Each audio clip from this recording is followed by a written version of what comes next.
Lord. Controllers. Yeah, I'm just like an inside Xbox. I'm just itching like for like the full reveal or like at this point. You know what I mean? Like yeah. I just want Sony I'm just like an inside Xbox. I'm just they cock itching, teasing. like for like yeah. They need to just let it go. Well, apparently we're gonna be hearing from Microsoft really soon. Oh yeah, forgot about that. Really soon. So I mean, technically E3 was around the corner, so I mean, if they plan on doing something before that, yeah. or it might be like next month. Yeah, hopefully PlayStation does something around that same time too. Cause I want to see what they're working with, man. They got me intrigued. I want to see what they're working with.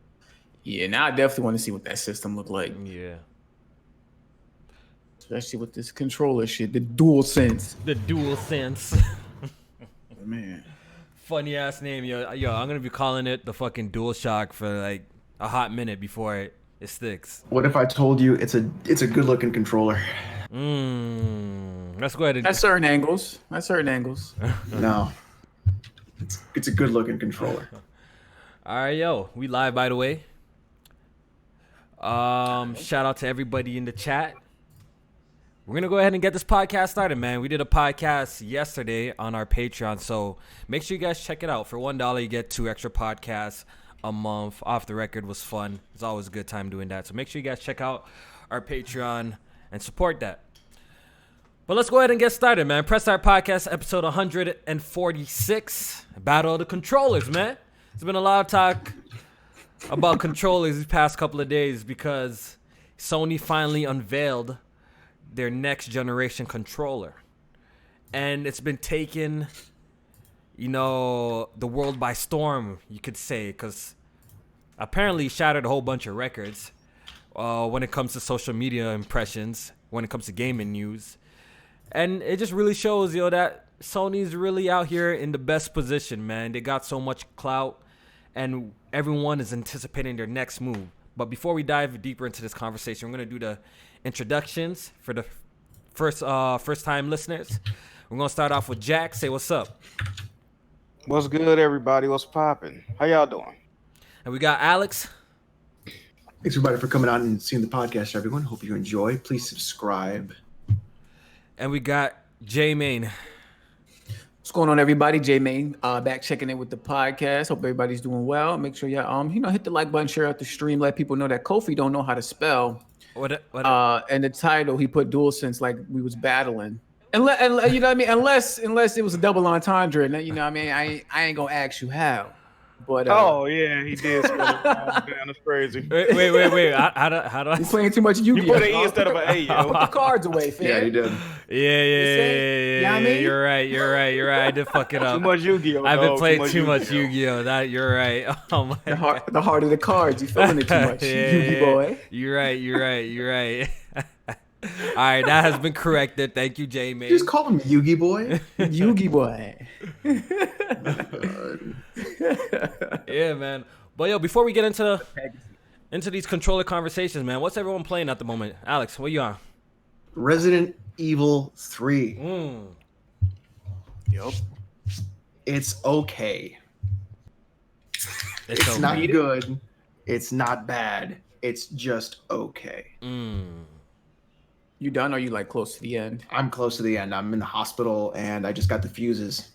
Oh yeah, you close then. Okay. Yeah. Jack, what you been playing? Much like Alex, I'm also playing Resident Evil 3 on my second playthrough. I'm at the hospital again. I like the game. I really like it. Okay. I don't know what the fuck GameSpot was smoking when they gave it a 6, but yeah, man, it's a good game. I wouldn't recommend, buying it right now if you don't like replaying. Like, if you don't like replaying games or going back through the games to get S ranks and all that, it might be a one and done for you. So you might want to, wait for a sale. But I fuck with it. J-Man, what you playing? Yeah, I'm playing a couple of games right now. One I'll speak on real quick is Resident Evil 3. I agree with Jack. I don't see the 6 out of 10 yet. I'm a couple hours in. And to me, the shit's been action-packed. It's been Resident Evil 2, but of course in a different setting, shit like that. And I love the dodge mechanic too, so I'm feeling it right now. I don't like the dodge mechanic. I mean, I barely use it, but I fuck with it. You know what? I like it when it works. So, all right, can we just get into it? Get into it. Can we just get into it? Or what else? Are you playing All right. anything else, though, J-Man? Doom Eternal, Oh, okay. fire, absolutely fire. Game is amazing, dog. I started that up, playing it on Nightmare. And you know what? I do want to say something real quick about Doom Eternal. Like, if you ever play Doom and you aren't playing it on like Nightmare or some shit like that, I can understand you saying that it's like a mindless shooter. This shit is not a mindless shooter at all. Come on, bring it in, J-Man. Not at all. Like, if you playing that thing on the right difficulty, you using that whole goddamn arsenal. You paying attention to what weapons do certain damage to certain ones and staggers. Talk about the movement, J-Man. Talk about the movement. The movement is fire, especially when you get the dash and then you got the super shotgun that can pull you right to these motherfuckers and blow heads off. The shit is lit, man. I'm loving the game. Still playing on controller though. So what happened? Get like me, all right? What happened? Like me. What happened, J-Man? I thought you said you're gonna run through it with a mouse and keyboard. I couldn't do it, man. I looked down at my keyboard. I feel you, man. I said, nah. That is a mouse and keyboard game, my bro. It's fine with the controller. I understand how mouse and keyboard can make it better because quick turn, the fast movement is necessary. That turning, dog, that shit is vital. Like, if you watch my streams, like, there are times when I snap on dudes and people are like, what the fuck? I've never seen people snap like that. And I'm like, mouse? Yeah. And it's perfect for that game. Like, that game is built for mouse and keyboard, like 100%. Yeah. Like, I see it. Just the design of it is built like that. Kofi, are you playing Resident Evil 3? Nope. So what I'm playing, right now I'm playing Persona 5 Royal. I'm on the 3rd Palace, enjoying the hell out of that game. And I've been dabbling into Animal Crossing still. My playtime has surely like slowed down since Persona dropped, so I'm not playing Animal Crossing as much. I probably play maybe the most an hour a day, if at all. But I just been going in on Persona. I'm just enjoying the game a lot, man. Yeah. For Persona so far, are you like noticing a bunch of differences, or is it still like too early? It's different. It's different. It follows obviously like the same storyline, but a lot of things are reworked. A lot of quality of life fixes for certain things. Also, new character introductions. Dungeons have been reworked as well, and boss fights have been tweaked as well. So overall, just a lot of little changes that add up to like just makes the experience even better, though. Okay. Yeah, my homie just texted me. He had beat that thing today, so and he was putting in work. All right, like you already beat it. Goddamn. Yeah, he know life that shit, man. It's like a 100-hour game. I'm about to know life it for the rest of the weekend. I don't work tomorrow, and I got the rest of the weekend off, and I'm not gonna be working probably next week, so I'm about to beat that just now. Oh shit. Yeah, so we got us early super chat from Lil Man. He says, Alex, what's your thoughts on Valorant? Valorant. I've seen some of it. I've seen the War Owl play it. I saw him stream it.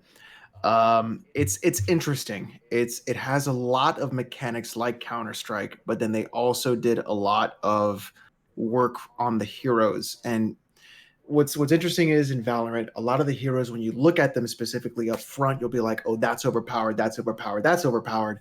But then when you put it in practice, it doesn't seem that way. They all seem pretty balanced. I'm a little bit weirded out by the fact that it's so similar to Counter-Strike in terms of just the recoil, the spread, the mechanics, the movement, and things like that. I want to get into the closed beta. I haven't gotten a drop yet, so I do want to get into that and see what it's like. I saw Shroud and Summit playing some too, but I'm interested. I'm definitely interested. I don't know if it'll replace CS:GO for me, but I'm interested. Okay. Yeah, that thing is a hit on Twitch. So, like over 1 million viewers. And you're looking at a game that is created by a company that is known for esports. So there's really no other game like Counter-Strike. And if they do it right, they could really bring a great Counter-Strike competitor. But what really makes Counter-Strike so great in the esports scene isn't just its depth of 15 years. It's the ability to spectate that game. It's very clean in how you can spectate it. It isn't like Overwatch where it's very flashy and very difficult to watch and you don't know really what's going on. You could really easily spectate with GoTV and everything else like that and see clearly what's happening with sight lines and things like that. So if they do that, then it'll be really good. But it's CS:GO was in the garbage for a very long time, for a few years before people let go of 1.6. So CS:GO took time too. So I mean, for it to replace CS:GO with almost 900 hours with me clocked in on it, that's going to be tough. Okay. So it's only beta access right now. It's the only way you can play it. Closed beta. So you have to go on their website, link your Twitch account, link something else, and then like watch a stream to get a drop to then access the code to get into the closed beta. God damn. Okay. Yeah, it's something like that. It's fucking wild. All right, and this super chat's from Erock97. He says, shout out to Kofi getting 4 kills every COD match. LOL.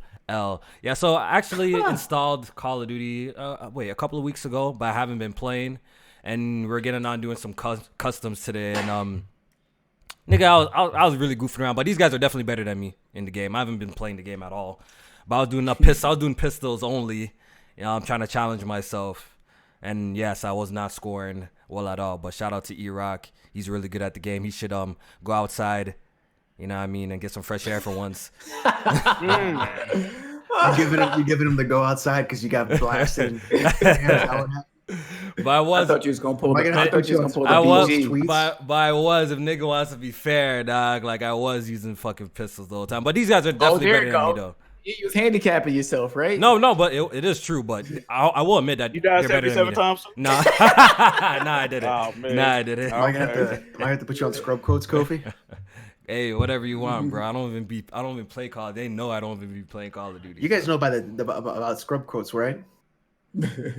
So Scrub Quotes is a Twitter account that'll take messages from people, usually in the fighting game community, where you'll get messaged after you beat somebody and they just message you all fucking day long.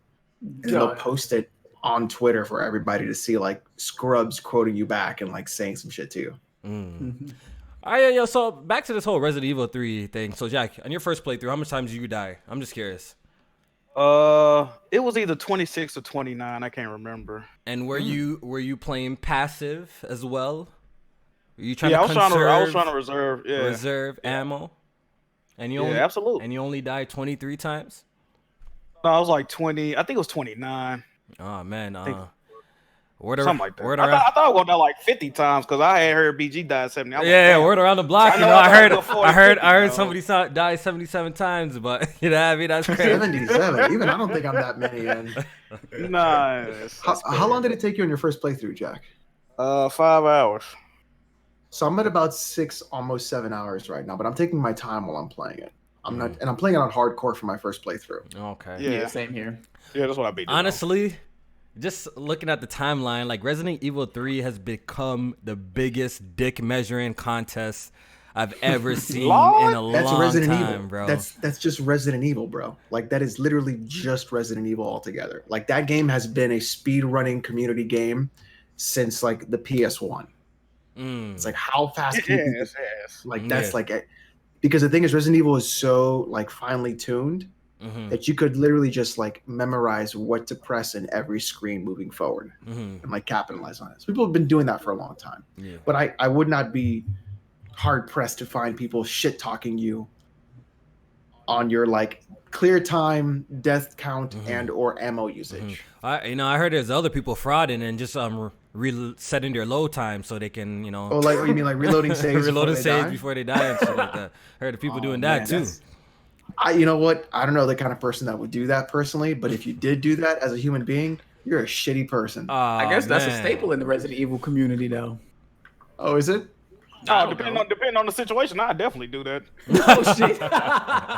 Like if you know you dead, bro, like just don't reset it. Just take the L though. Like just take the L. It depends on the situation. It depends on the situation. But there are moments in RE3 where like I'd be at like full health or half health, and one regular zombie bite would just totally kill me. Yeah, and I'm like, it's so inconsistent with like the damage. It doesn't. It's really weird, and I don't understand what's the point of tapping A when you're getting attacked by a zombie. That's the if you don't tap it, they just gonna kill you off rip. But if you tap, Oh, is that what it is? Like, you have to tap it to yeah. not die. Yeah. I thought it was like to get them off. To get them off. They, That's what I thought. I bite kept you. tapping it. I'm like, oh, maybe I'll get them off, or I'll do some damage or something. No, it's just like, I'm like, it's just to keep them from killing you, from like just going crazy and biting your ass. And then more than one grab, you probably automatically, especially on hardcore, you pretty much dead. There ain't no use in tapping it. Yeah. And then the hunters, like, I got one shot by the hunters at full health. Yeah. Straight up one shot. I was like, what the shit? Like, I didn't expect that. I hate the one kill enemies, dog. They mad annoying, yo. Like, fuck. So the you know who I can't figure out how to dodge properly are the ones with the butthole heads. Yeah, the butthole ones. Yeah, butthole heads. Butthole heads. But okay. Let's get down and dirty into it. The dodge mechanic. You ain't fucking with it. Okay, so the original Resident Evil 3 also had the dodge mechanic. Okay. What I don't like is the slowdown to the dodge mechanic. Okay, my question is that something that comes later on? Because I feel like I don't have that. No, it doesn't always happen though. Okay. No, so you have to do it immediately when you get like the boom in the dodge, like when you perfectly dodge it, you have to start slamming on the left trigger or the right mouse button to get into like the slow-mo. Oh, okay. So I got it. So I get it like consistently, right? And so my issue is, so it's like a double issue. So because the slowdown happens with the dodge mechanic, I've been able to just kill Nemesis with a knife.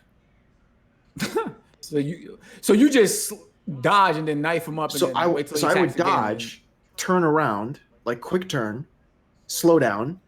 His chest plate's there with my knife, just fucking. How long that take though? That probably take mad long. Like, I did it twice. I did two perfect dodges and did it twice, and he dropped. Mm-hmm. And I was like, okay, now Nemesis is like, he's not terrifying anymore. He's not hard to beat anymore. Like, I don't have to waste my ammo on him. Like, it just ass up with the grenades. That should be funny, dude. But one grenade shouldn't kill him.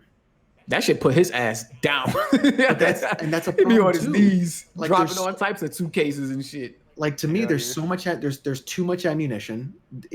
Nemesis goes down too easily, and the slow-mo on the perfect dodge like negates all of, to me, the tension in that game.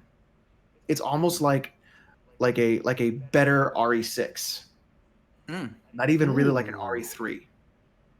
It's almost like like what RE6 could have been instead of like what RE3 should have been. I don't know.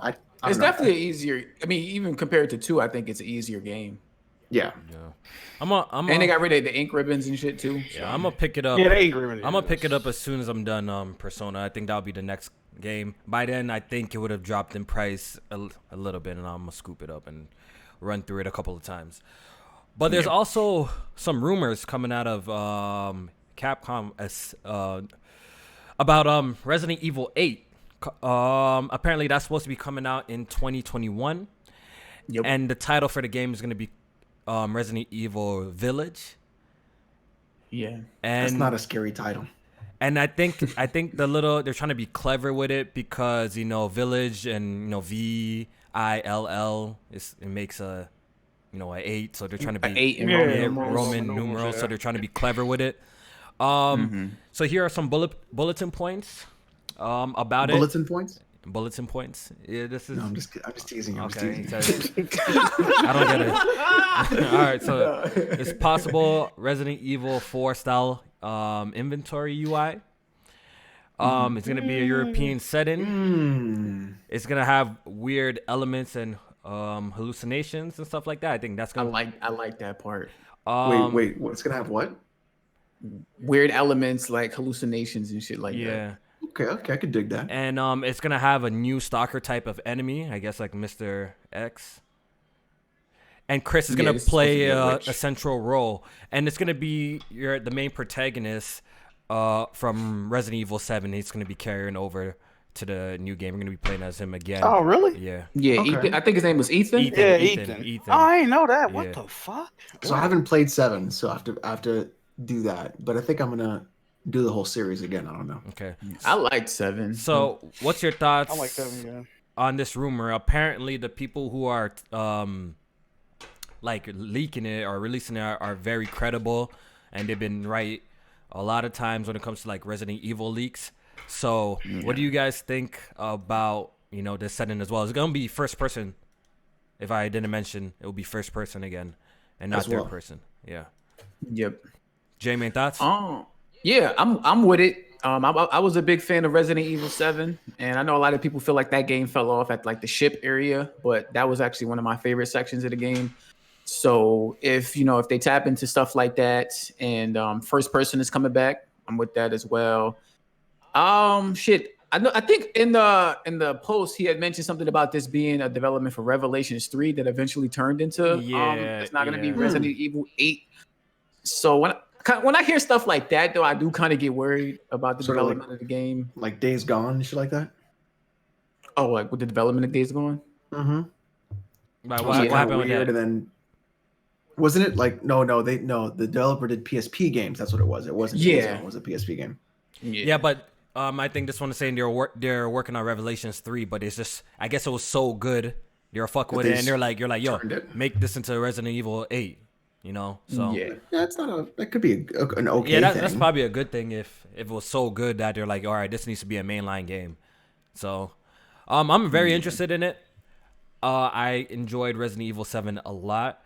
I'm one of those people who really didn't like the second half of the game. I thought that house section was honestly perfect, and I kind of wish like the whole game was in like that creepy atmosphere, because I felt when you enter the ship part, the game became a little bit way too actiony for my liking, and it didn't feel as scary. But moments in the house, like when you're just walking up and the old lady in the wheelchair is all of a sudden behind you in the room, you know what I mean? The old lady, yeah. So I felt those parts like extremely creepy, and dealing with those guys. So I'm really curious to see how this one turns out. European setting. I wonder what's that all about, and yeah, I'm just curious. And all this hallucination shit that they be talking about, I'm very curious. Jack, how do you feel about this shit? Well, when I first heard it, of course, when I first heard the name, I thought about RE4, Village and shit like that. But yeah, I'm looking forward to. I liked RE7 as well. Got the platinum that. I don't know, man. I hope they got more than one enemy type, because in RE7, you pretty much just fighting fucking sludge monsters the whole time. That shit got kind of old, but I'm looking forward to it. I can deal with the first person, even though I really don't fuck with first person games like that. But RE in first person, it's cool. Yeah. I'm looking forward to it. Okay. They need to bring VR back, hopefully, for this too, because I had played Resident Evil 7 in VR, bro. That shit is crazy, son. I heard RE7 was a really good game. Yeah, it's good. It's good. Like that, it definitely helped the Resident Evil series after 6. Yeah, it was definitely a step in the right direction. Even though like they switched the perspective of it, it still felt like a Resident Evil game, like with the puzzles and stuff like that, and it just felt like an RE game, but in first person though. But it was a dark horse of the series. Yeah, it was dope. There's also rumors that. Or actually, Capcom's actually asking fans in a survey, do they want more Resident Evil remakes? So I'm going to ask y'all, what game would you like to see get remade? RE4, Code Veronica, Resident Evil 0? Which one would you like to get a full remake like Resident Evil 2 and 3? So I'm gonna say Code Veronica. But it's gotta stay weird as fuck. Like it's gotta have like the dual personality fucking person in there. I don't want to spoil it. And then RE4 to actually make RE4 a good video game. Here you go. Because RE4 is fucking terrible. It's a bad fucking video game. It's a bad. I feel like we had this discussion. Was it last podcast or was it off the record? Yeah, it might have been. Yeah, I don't want to. I remember. I do got a question though, right? I got a question about that. Anytime this topic come up, people just when somebody mentions RE4, they just no, you can't touch it. You can't remake. Why not? Yeah. RE2 was a classic fucking game. RE3 was a great. I agree. I'll give you the reason as to why. Because the aiming mechanic in RE4 would get messed with. Yeah, and so I think that's a good thing. But the thing is, what makes RE4 charming in its essence, and what it did was because of that aiming mechanic and how the game plays itself. Like, I feel that. Unlike other games where it's like RE2 and RE3, the issue was the camera perspective was the issue, not really the aiming and shooting. In RE4, the aiming and shooting is what's really there. So you're looking at a very, very different game, and you're trying to make it more action-based rather than what it already is. I prefer if RE4 was remade to be an actual horror video game, like how it should have been from the beginning. If it was a horror game and like didn't ruin the series or the franchise and send it down the spiraling pit of trash that RE4 made it become, we wouldn't have had a problem. So that's what I want. I want RE4 to be a horror game again, or at least it can't be horror. But RE4 shouldn't. Well, I'm reading the chat, and it seems like a lot of people don't want RE4 to be touched at all. Why not though? Why not? I don't understand that. It's nostalgia. It's like just the same way I didn't want Final Fantasy VII to be touched. I think when it comes to like remakes, though, like when people like, because I know Shadow of the Colossus got remade, and that was pretty much like a one for one remake with better visuals, better assets, and character models and all that shit. But when you look at remakes like Final Fantasy VII and Resident Evil 2 and 3, like you're talking about whole changes of game perspective and fixed camera angles to over the shoulder, dual analog stick control and different stuff like that in a remake. So when you talk about RE4, that is already like in the vein of a remake like 2 or something like that in terms of play style. So you're really gonna have to get into like probably changing up what the game actually offers in terms of like story and setting and stuff like that in order for people to really feel like it's something like worthwhile and something really different that people are gonna respect. So. Take out the quick time events. I think they can fix it, yo. I think they can improve that game. They can redo They can totally redo the island. I don't think people will complain about that. They can totally redo the castle. I don't think people will complain about that. That's two of the longest parts in the game. Like I think it fixed that game. So like what parts would they? So like my problem with RE3 was all the parts they took out. Like they took out the park, the worm, like a whole bunch of shit from RE3 off the top of my head. What would they take out of RE4? Because the first thing I would take out is like the bridge to the fucking castle where you're just fucking slamming X and Y. That's bullshit. Like just dumb shit like that, right? The problem is that RE4.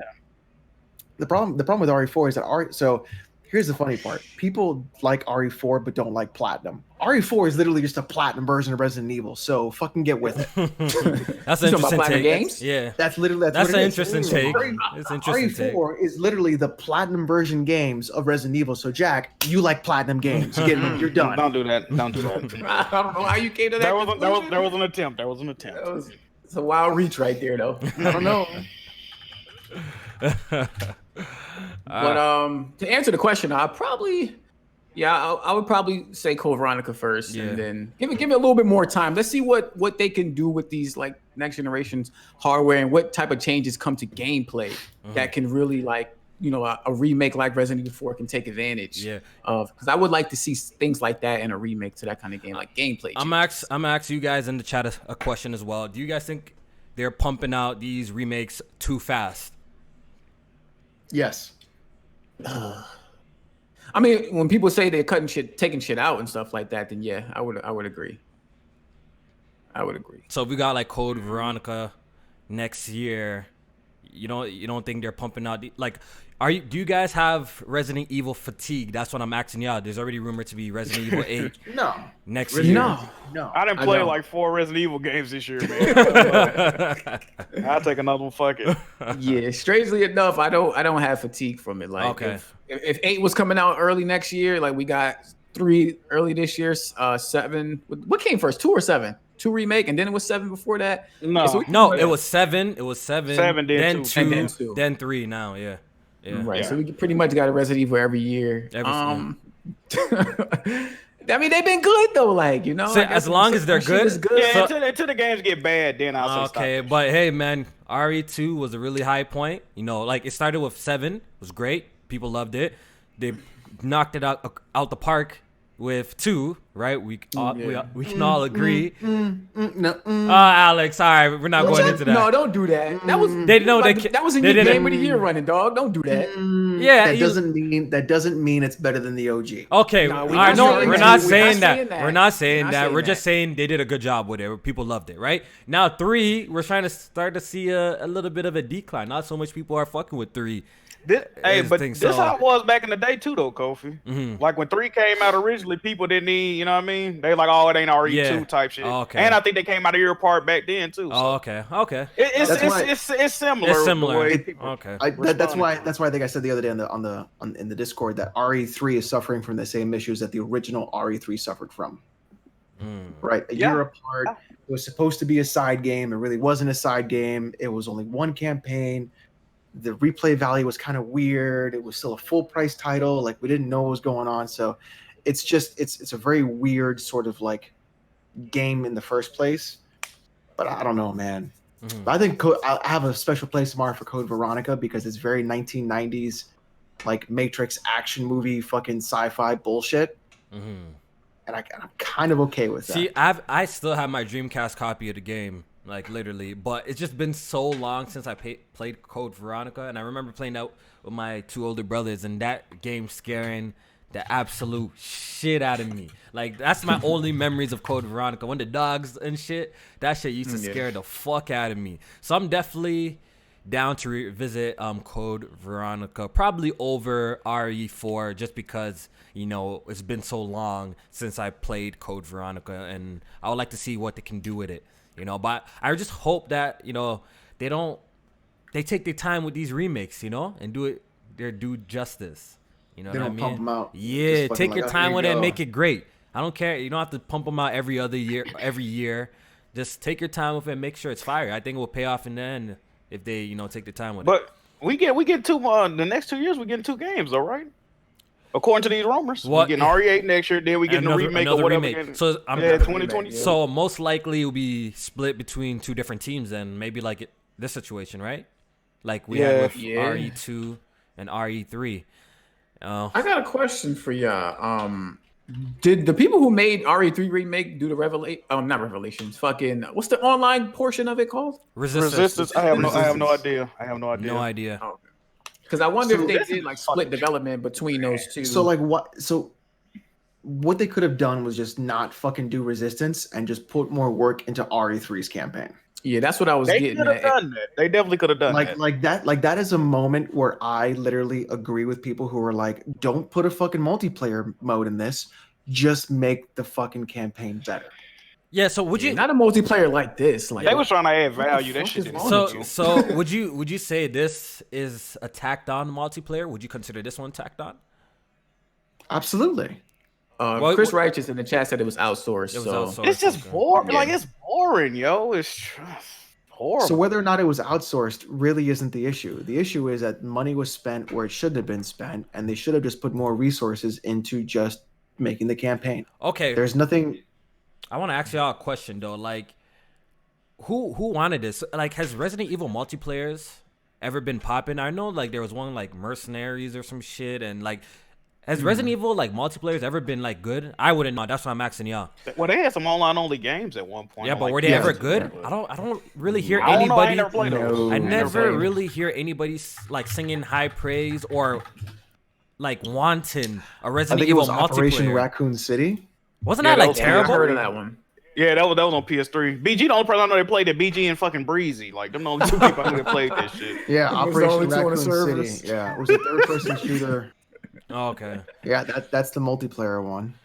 Then they had one called, what was it? Something AIM? Someone saying Outbreak? Resident Evil Outbreak? I don't know none because I never played none of the Resident Evil multiplayers.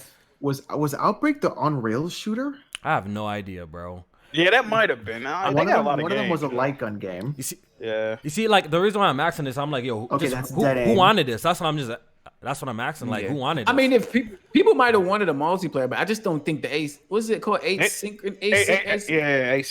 Asynchronous. I just think like what made them think that was gonna work? It could have worked. All these other games like that failed. All right, so explain, Jack. No, I'm just saying it could have worked, but the way they did it on like some Saw Panic Room type shit. Like, oh, it's the mastermind. Like, it's like a class. I don't know. The way they tried to to do it, I don't really like it. Is it balanced? And they made the killer way too overpowered. Also, it's not really balanced, right? So the person who's like not really putting the booby Not traps really. and stuff like that, like they're strong. if as Bless fuck. Red not playing the killer's gonna win, yo. You know what I mean? Like you gotta be a fucking imbecile not to be able to, you know what I mean? Killer. Why y'all do Okay, Bless? Crazy how that works. You know? So I pulled up the wiki. RE3 Outbreak was a co-op multiplayer game. RE Survivor was the light gun game. Operation Raccoon City and the Umbrella Corps were the multiplayer shooter games. Most of those are bad. Most of those are really bad. All right, let me read these super chats. This one is from this one's from King Kovu. He says, how much to get a quarantine game night / competition with Weapon Wheel and AGS? I don't know, man. Me, I don't require no funds. If they really wanted to Your hop on, podcast play games? Hold on. if they really wanted to, Weapon Wheel and AGS play video games? No, what I'm I'm trying just to saying, if they wanted to hop on and play something, I'll be down. You don't have to give us any they money. start I mean, I'll look, play listen. whatever, I don't Counter Strike Go is 5v5. So if y'all, I'm wanna not do playing 5v1, Counter-Strike. I'm not playing Counter Strike, Alex. I'll do 5v1. That's fine. That's the only way you gonna play. Y'all want to sit back and do that, and I'll just carry the team. I'll do that too. No worries. Stop looking at my Jean says, is anyone playing Final Fantasy VII tonight? I think we're gonna be talking about Final Fantasy VII in a bit, so just hold on. But we're gonna get to your question. Alex Ivy says, I love Resident Evil 3 remake as it is. So I've been seeing a lot of people say that too. A lot of people like the game. So if you're enjoying it, enjoy it, man. Enjoy it. Yeah. So, It's definitely not a bad game. I fuck with it. It's not, but I can see the arguments people are making where it could be better. Okay. All right, I guess we can hop into the conversation about Resident Evil 7. So the reviews are out. Final Fantasy 7. Final Fantasy 7. I apologize. It's been a long day. The reviews are out. The game is releasing in a couple of hours. Can we get a quick hype check? Who is picking up this game tonight? Do you plan on picking up the game? And just what's your thoughts of the previews that or Digital Foundry put out? Or I don't know. Let's just talk about some Final Fantasy 7. Like none of us have played it here, so we can't really say too much. But y'all picking it up? Yeah, I'm gonna be getting it. Nah. I'm gonna be getting not tonight though. I'm not gonna be getting it tonight. I probably end up getting it like Saturday or some shit because I'm not gonna have no time to play it tonight or tomorrow really until I get off work. So I'm gonna get it. I was always planning on getting it. I was excited, especially after the demo. I had a good time with the demo. The reviews seem to be pretty good. It's at an 87 right now on Metacritic, and a lot of them are positive. Yeah, people. A couple people switched their tune.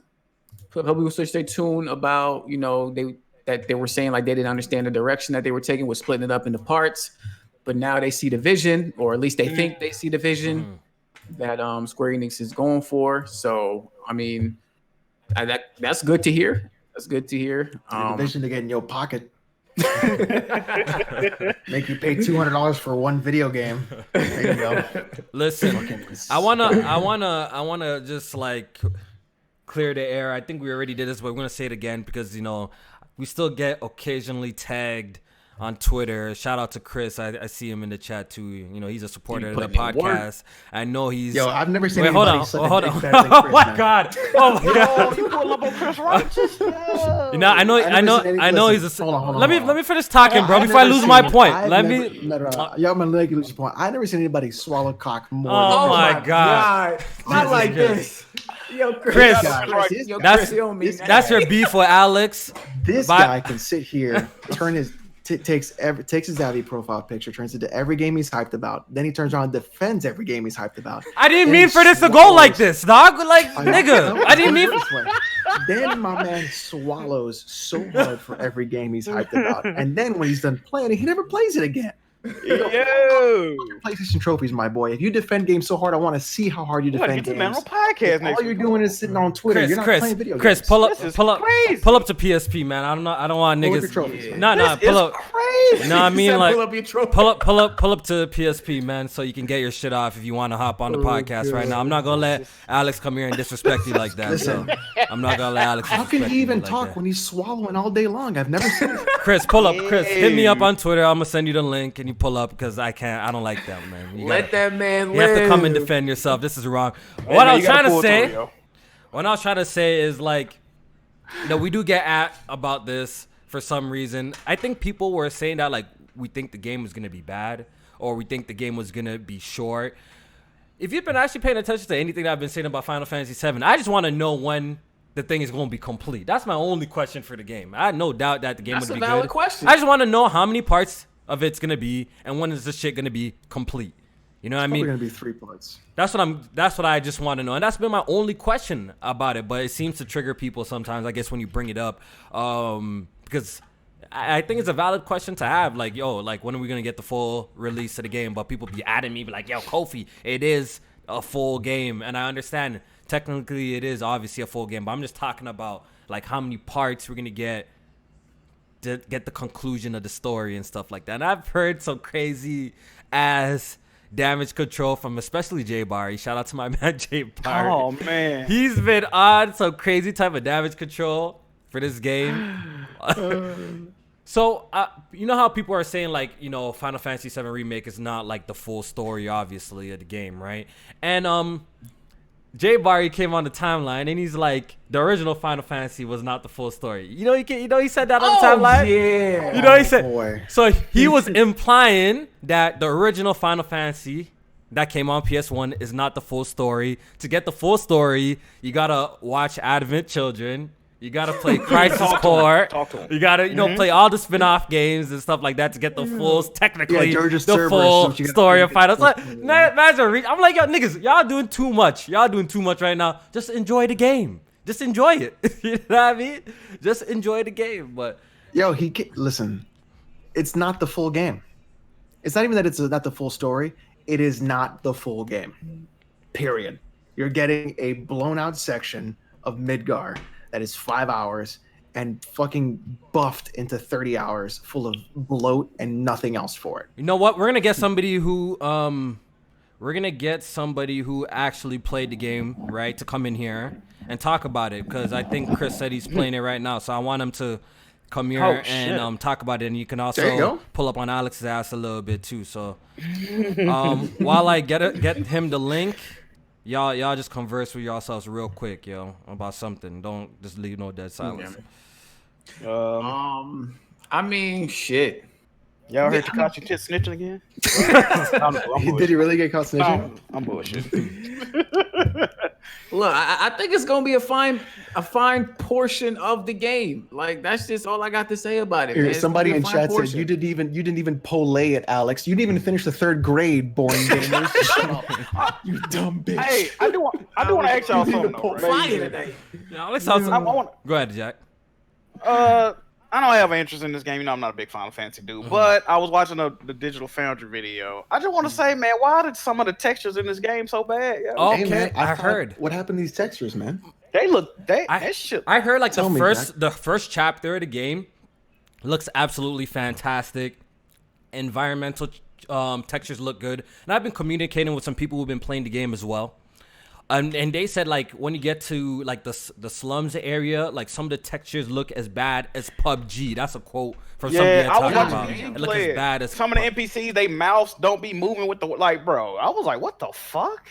See, Master Shake says a streaming bug, but no, it's actually an issue that Digital Foundry addressed itself. And look, I'm not no like real graphics whore or anything like, but kind of turned me off like that. The game looks absolutely incredible at some parts, but some parts it looks like PUBG. That's a little bit of a turn off. Like, hopefully it's a bug that can be fixed with a patch.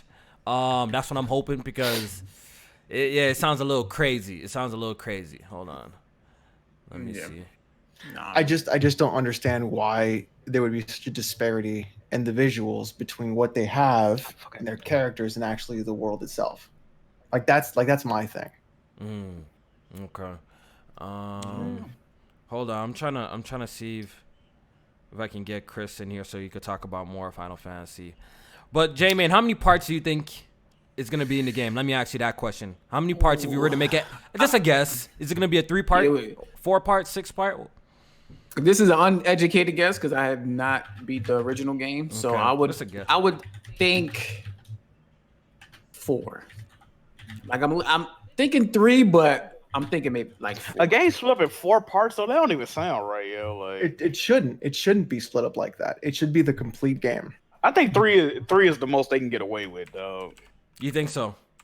Yeah, because it's gonna be $60 a pop. So that too. Yeah. if it's 4, you're looking at a $240 game, and, and you dudes getting like the $200 edition. So yeah, You're that pretty looking at much what, dropping like, a stack on this. $1,200 for one video game. All right, so we got BG. And then- we got BG in the chat saying, "Have you looked at Resident Evil 3 environment versus the characters? Is he trying to make a point that like the environments are bad in Resident Evil 3?" I noticed some of that. I noticed some of that. You know what? I haven't played it, so I can't speak on it. So, like I said, On RE3, the most noticeable shit, like some of the animations, like the fire. Sometimes the fire don't look that good. There's animations where they go through the door, or you can see the hunter Yeah, they claws through clip the through the door, the door. zombies through the door, the clips through. Or there's like low textures and weird animations for like some of the zombies and stuff like that. It's not the full frame rate. Sometimes, like if a zombie like far off, it's like it don't be move. Sometimes it don't move at the full frame. But we're not rate. talking about Resident Evil now. We're talking about Final Fantasy, BG. so most man. people are assuming 3 parts for the game. So okay, if it's 3 parts, Well, then that, I mean, that's good, that man. would be the most logical because it was 3 discs, right? discs, And so you would 3 think parts. 3 parts, 3 discs. Okay. That would Hold make on. sense. And BG capping Resident Evil 3 on the PS4 Pro, sir, is almost a lock 60, sir. And Final Fantasy ain't even a lock 30. I'm gonna need you to fall back. All right. We need to talk about this. Lock 60, lock 30. We need to talk about this type shit. All right. Yo, Chris, you there? Yeah, what's up? Can y'all hear me? What's up? There we go. Okay, now we All right, so I know this is a weird invitation. You know, I would like to have you on the podcast properly, but Nah, do it's all good. do you want to stay for the rest of the conversations, or you want to just talk about the Final Fantasy? Just let me know. I can just fix the boxes for you. What would you like to do? It don't matter, man. I can stay. You can I stay. ain't All doing nothing. right. There you go. Put him in the box. All right. So, Chris, you have played Final Fantasy VII Remake now, right? You'll put a couple hours into it. Well, I just got it today. Oh, I okay. played about an hour and a half Oh, okay. so far. Okay. So we're still like early on. Oh, you're still learning. Yeah. I'm still super early on. Okay. I just literally just got past the bombing run. The demo. The demo. So- Okay. And any improvements since the demo, or is it kind of the same shit pretty much? They change anything? Really? It's pretty much the same stuff except there was like an added scene. Added scene. Okay. Yeah, from the actual main game. Like when you're in a elevator talking to Jesse, it's like an added flashback or whatever. But yeah, it's pretty much identical to the demo. Okay. All right. So let's get it off, because you've been adding us really about we've been having dialogue about the whole game not being quote unquote complete and having like multiple parts. So let's talk about it. So let's get your shit off, yo. Like, how you feel about like this whole situation and people's takes about the game not being complete and stuff like that. So. Oh, well, the whole thing is like, yeah, they're calling it a Final Fantasy VII remake, but from the beginning, Square is pretty much saying that this is more like a reimagining, where they're gonna take the base of the original game and they're gonna expand upon it more and add a lot more and go more into depth and actually change some things around. Now, I don't know yet whether those changes are for the better or for the worse, but that is yet to be seen. So, for example, like this part that's going in Midgar right now, originally it was about 5, 4 or 5 roughly hours, about right? 5 to 7. Yeah, I got past Yeah, that. 5 to 7 hours, depending how fast you go through. They're expanding it and adding more, and adding new characters, and also going more deeper into the story with like Avalanche, so like Jesse, Wedge, Biggs, all getting more an extended storyline and stuff like that. But what I've been saying about this whole thing being split up, like I get everybody's like cause for concerns and stuff like that, right? Because I was initially concerned back in 2015 when they said it, but the whole thing with that is since they're adding so much and they're changing a lot of things around, because supposedly at the end of this game, now I don't know, so this is no spoiler, supposedly at the end of this game there's a major twist that's going to change the story of the original, going into a different direction. Whether that's going to be good or not, a lot of purists may not like that. You know what I mean? I'm a I'm a huge Final Fantasy 7 fan. You can check my profile, Alex. I got the platinum in that game. Oh, Yeah, shit. talk your shit. Talking Well, shit. what I Talk want your to shit. do is, what I'm gonna do is what I'm gonna type. I think I'm gonna type what I. What did you say? Yeah, you cut out. We didn't You hear cut you. out. Hold on. You cut out, bro. So that's what I think is gonna happen. What'd you say? You cut out. Say it again. Honestly, I don't know because That's what I think is gonna happen because in the trailer, at the No, end of the last no trailer, crazy spoilers though. I didn't watch the last trailer because I knew it was going to be spoilers. You know what I mean? And a lot of people saying that it's spoilers, but yeah, Yeah. supposedly it's great. I mean, I have my suspicions about that, what you just typed, Alex. I don't want to say it because people might be like, Yeah, don't spoil. That sounds like a spoiler because I know who those characters are. But the whole thing is like since they're going into a new direction and they're adding a lot more, this is not the original game. So every time I bring up examples like, yo, this is like a Star Wars trilogy, right? Where you have, you got episode 1, 2, and 3, or 4, 5, and 6. But each episode is its own story in itself, but the overarching story, like the main story, is split up into different episodes, or like Lord of the Rings, right? And So the then- problem, but hold on, let me finish. no, I'm sorry. And the rebuttal with that would be like, well, that's different because we already know the full story of FF7. But now seeing how people are playing it now and seeing how there's supposedly a big twist at the end. Yes, we know the story of the original FF7, but we don't know the whole story of the Final Fantasy 7 remake on how it's going to play out. So this is just like like God of War 2018, right? Where you have the story of Kratos and Atreus, but the story is not complete because we gotta fight Thor, we gotta fight Odin. That's false. That's false. But the thing is, like, That story is complete. Okay, because so that story, I think that story was the journey to spread the ashes of his wife. Right. So that story is complete. Right, and then FF7 Part 1 is mainly about Midgar and Shinra Corporation. So then here's where I have the issue with this entire thing. Yeah, then they shouldn't call it a remake. Then they shouldn't call it a remake. Remake is fine. Remake is fine because they're remaking the game. They're redoing everything. Okay. But if I came to you as a Final Fantasy VII fan who platinumed the game on the PS4, and I told you, hey Chris, without telling you anything else, Final Fantasy VII remake is coming out. What are your expectations? Final Fantasy 7 remake is coming out. I mean, if I just came to you and I just told you, Chris, here is a copy of Final Fantasy VII remake, what do you think is going to be there in terms of like game?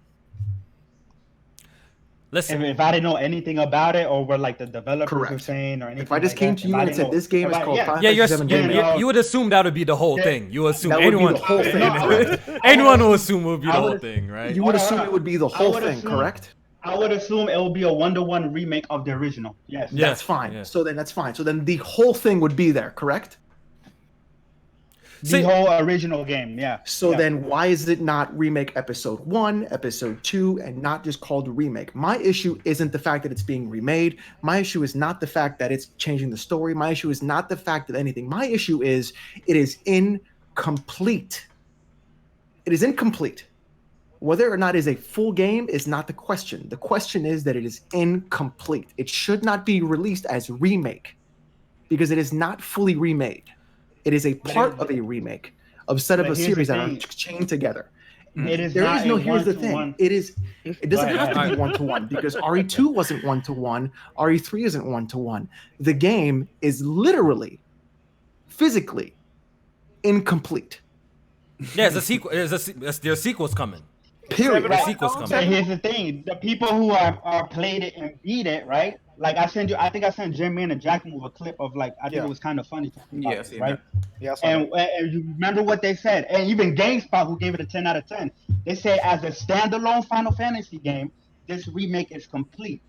That's But exactly. that's in terms So that is what's called a fallacy, and that is an appeal to authority fallacy. Okay, But I think have you played the game? Have you played And the then remake? again, I can go to Mr. JRPG's channel, who's played the game, and he said this is literally incomplete, and this game is nothing more than just Kingdom Hearts injected into Final Fantasy VII. Oh, that shit do look like Kingdom Hearts now. I ain't gonna even lie. So I can literally do the same thing. So that's bullshit. That's a bullshit argument. My problem is the game is incomplete. It doesn't. I don't have to play it to know it's not done. But is this like any Like, other? that's Is the this like any problem. other games that have a sequel or a trilogy that you have to complete the entire? No, trilogy because the to get thing is, full those story, no, because to get the those full, games complete have story. a full, complete story attached to them. The sequels are Yeah, are each an game has a afterthought. complete story, right? Like The look at sequels Uncharted. the Uncharted sequels 1 are not. one The has sequels its are. own I'm story. sorry. Yeah, Go that's ahead. one example I don't like Go ahead, seeing Jim. people do. But something like Mass Effect or the new God of War, you know what I mean? Like we didn't get to see Thor, we didn't get to see Odin, we don't know who blew the horn, you know what I mean, and stuff like But that. the And story of God of War Nah, see, I don't- was the I- spreading see- of the ashes. It wasn't about who Thor Okay, was and and this about one who is Odin was. No, but and hold this on. one Can is I say just something? about Midgar and Shinra. Can I say something But real we quick? know that that's not the complete story. Correct. Yeah, can I say something real quick? Yo, because someone added me about that shit too and used the example of God of War, but I don't really like that example of people saying the God of War story is not complete and like comparing it to Final Fantasy, because Final Fantasy 7 was done. The original game released. It's a remake of a game where God of War is a sequel. You know, so how can you make? It's not fair to do that though. It's kind of not fair to make that comparison. The original Final Fantasy 7 story, but this is not the same story. There's a big twist at the end that's changing up the story. You pretty much just saying it's gonna be a continuous story. So, but the problem isn't the fact that the problem isn't that there's a twist. The problem is once a twist happens, I have to now wait multiple years to finish the single story that they should have had done in the first place. Just like any other freaking like trilogy of movies or freaking games. But then again, this should not have been Final Fantasy VII Remake. This should have been Final Fantasy VII Episode 1. Yo, Chris, you got the game. So I want to ask you a question. You know, I seen people complaining, or some people are trying to make a point where like around the packaging of the game, like if you don't follow the game, there's really nowhere that tells you that's it's only part of the game. Is that true or false? Does it tell you somewhere in the back of the game or something like that? Because yes, in the back of the game it says the story takes place to where the Avalanche crew up to the escape of Midgar. No, okay. Yeah, on the website it says in quotes the story of this first standalone game in the Final Fantasy Remake project covers up to the party's escape from Midgar and goes deeper into the events occurring in Midgar than the original Final Fantasy VII. Okay. So they had to put it on the back of the box, and I'm guessing it's small text. Well, I don't know about all, I don't know about that, but people. No, I'm just saying people. Look on the back Hold of the on. box. People are saying. Here's the thing: the developers have been saying this. The developers That is true. Yeah, they've they've been transparent. You're correct. You're 100% correct. But as someone who's gonna just pick it up and maybe like I played this as a kid and picking it up, maybe they could be confused that like people were trying to make a point that like it was kind of shady for them not to put it like part one or at the front of the case, or saying like it's like the first part of many, but they kind of package it like it's gonna be, and like they don't really come out really. Yeah. You know, some people were making a point to that. I just wanted to get your take on that. You know what I mean? No, I understand what you guys are saying, because like I think it's more like a marketing ploy, because even though this is a reimagination of the original, they can't call it Final Fantasy VII Reimagination, right? Mm-hmm. So remake is more of like a simple, more marketing term and stuff like that. And yeah, which you know is what fine. I mean. They should have been like Final Fantasy VII Remake, with a subtitle Midgar or something like that. I get that. I get that. If they did that, give it a subtitle, I would have been like, fine, done. No, but if you come to me and you tell me, hey, I'm remaking Final Fantasy VII, but that bitch is only gonna be Midgar, and I was like, yo, that was 5 hours. What the fuck you gonna put into it? We're gonna make 5 hours into 35 hours, and I'm gonna go, all right. So what the fuck you putting into it? Now we're gonna add new characters. Okay, then they don't fucking matter, because by the end of the game, they're not gonna fucking matter because the way the story goes. Okay, but then we're gonna change the story, and then it's like, okay, so what the fuck are you doing to it? So it's like there's all these things that are happening in succession with it. As a fan of Final Fantasy since I was 13 years old, it doesn't look good. As BG would say, the optics aren't looking right. You see, look, Chris. Me personally, like, I have no problem with this approach, to be honest. Like I said, my only question is like, when is it going to be done? And maybe I personally prefer if it was just all one. But yeah, okay, you're gonna separate into many games. I get it. You want to expand on the story, tell side content, stories and stuff like that, and have like I understand the approach. Like my main thing is just like, yo, when we gonna get all of it, and how is each game gonna vary like and change, because we've seen them do it like Square do it with other games like Final Fantasy 13, which a lot of people hate. You know what I mean? I thought the first one was good. I actually enjoyed the first one, but I played the second and third one, and I couldn't get through them because they changed things, the battle system, and I wasn't really. Look at what happened to 15. They had to redo whole chapters. So I'm just, 15. I just feel like they messed up a lot of 15. Yeah, like huge issues. So I feel like this approach. I feel like this approach probably could. I don't know. It might leave more room for error, but I had no doubt that they're probably, Final Fantasy VII is loved by a lot of people, so they're probably gonna try their best to take care of it and do it justice, which it looks like they did with this mid guy. What's so funny, Jack? What's so funny? Just comment in the chat, man. What?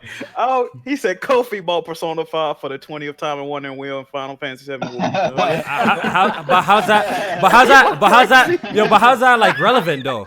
How's that? But Jack, no, think about it. Read it. No, but think about how does that even make sense? How does me buying?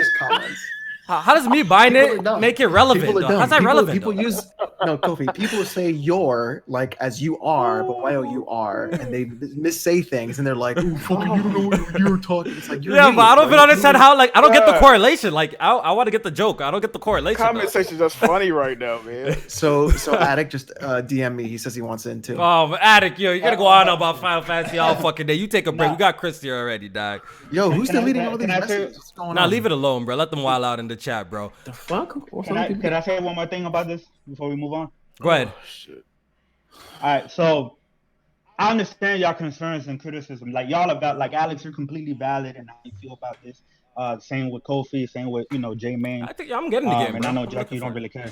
Yeah, but the reason why I'm more optimistic about this approach is because one, like they said, like they're adding so much into the story, into the lore of the original, and also this gives somebody like me who who's a big fan of FF7, right? And I know not all FF7 fans like Alex, you're not gonna like this approach, but it gives it more time to spend more time in the universe. And if they mess something up, say in part 1, right, if there's like stuff that they messed up on, then in part 2 they can fix it as far as like gameplay issues or texture issues and stuff like that. So it gives them time, because if they would have released everything in one go, and if they would have messed up, that would have been even worse in my opinion. But then like so like when I played the RE series before I played the RE2 remake, right? I was like, RE2 is literally perfect, right? Right.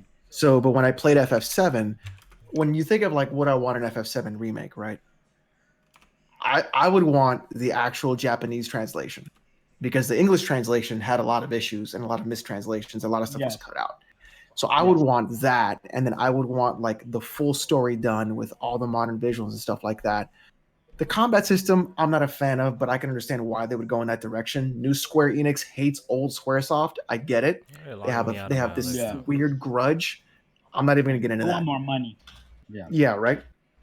But like this whole thing is just like, I got really excited and then really let down. That's my problem with this whole thing.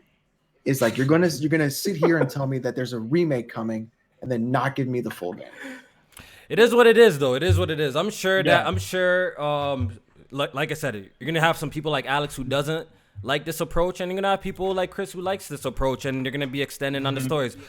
So we're gonna see how it turns out when they release. And the reason why they went with this combat is because they want this game to sell a lot.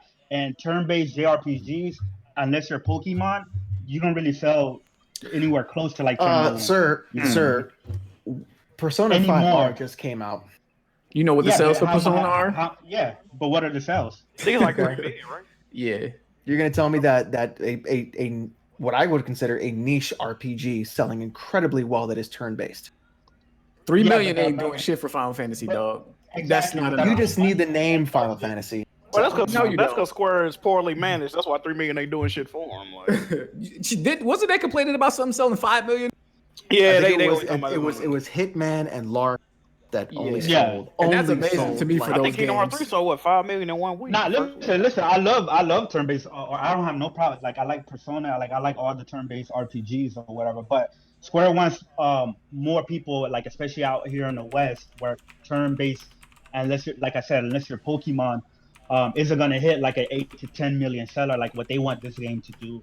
You know what I mean? That's why they went for more Yeah, but action. you could do that off. System. But you could still have that and have the actual classic mode in the game, and not this what they consider to be classic mode. Yo, which isn't right. Yeah. yo, no, the classic mode is Jack, trash. hold on. The classic mode I'm is sorry. trash. I gotta cut y'all off. Yo, niggas are never happy, bro. First is Kofi. First is Kofi.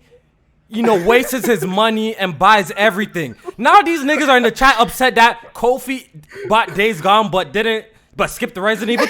What is it? What y'all niggas want from me, bro? What y'all niggas want from me? First, Kofi buys everything. He wastes his money. I don't buy Neo 2. I don't buy Resident Evil. I'm not buying Final Fantasy 7 day one. Now that's a problem for y'all niggas too. What y'all niggas want? What y'all want? What y'all niggas want from me, bro? Like, that's what I want to know. What y'all niggas want from me? What y'all want? What you want me? Like I'm so like I can't even think straight, bro. Like, what y'all niggas want from me, bro? Cheesed right now, man. Like, I don't understand these niggas, dog. Bear ting. Dog, Hey, these hey, guys, hey, yo, these niggas are like, you know what I mean? Like, what's wrong with these niggas, dog? Ain't nobody happy, man. And Chris, you know, I was just like fucking around, just talking shit about the stuff, right? I didn't really. No, I don't take that personally. Bro. Okay, good. That's why like when you're talking of being quiet, I'm letting you speak. I'm not acting like Black Bond, by the way. Just to give you. Nah, man. I don't take this shit too hard. Nah, bro. Chris, cool. I really do hope you enjoyed. Nah, yeah. A big fan of the series. Yeah, and shit like that, I honestly so think it's hope good. so, I really want for the best. I hope so too. You're gonna stay, right?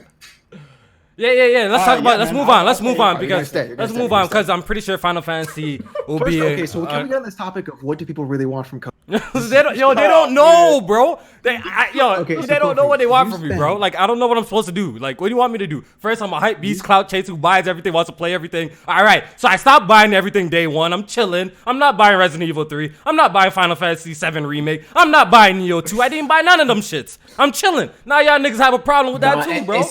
It's because of what you bought instead of buying these new titles. You know Like, I mean? what You I bought? buying a rehashed game Like what? with limited new content. All right, we're not doing that. That should have been. We're not doing that. $15 We're not doing that. DLC We're add-on not to talking the about the original game of the generation. Here's We're what not you talking need about to the do. game of the generation, Persona, which is an incredible game. So relax yourself. What you need to do, Kofi, is this. I already Every got time you almost wanna 40 buy- hours in that shit too, bro. I'm loving So here's the thing: Persona. if multiple games come out, you have to make a poll on Twitter and say what game should I buy instead now, and then people vote on what you would buy. That's what you should do.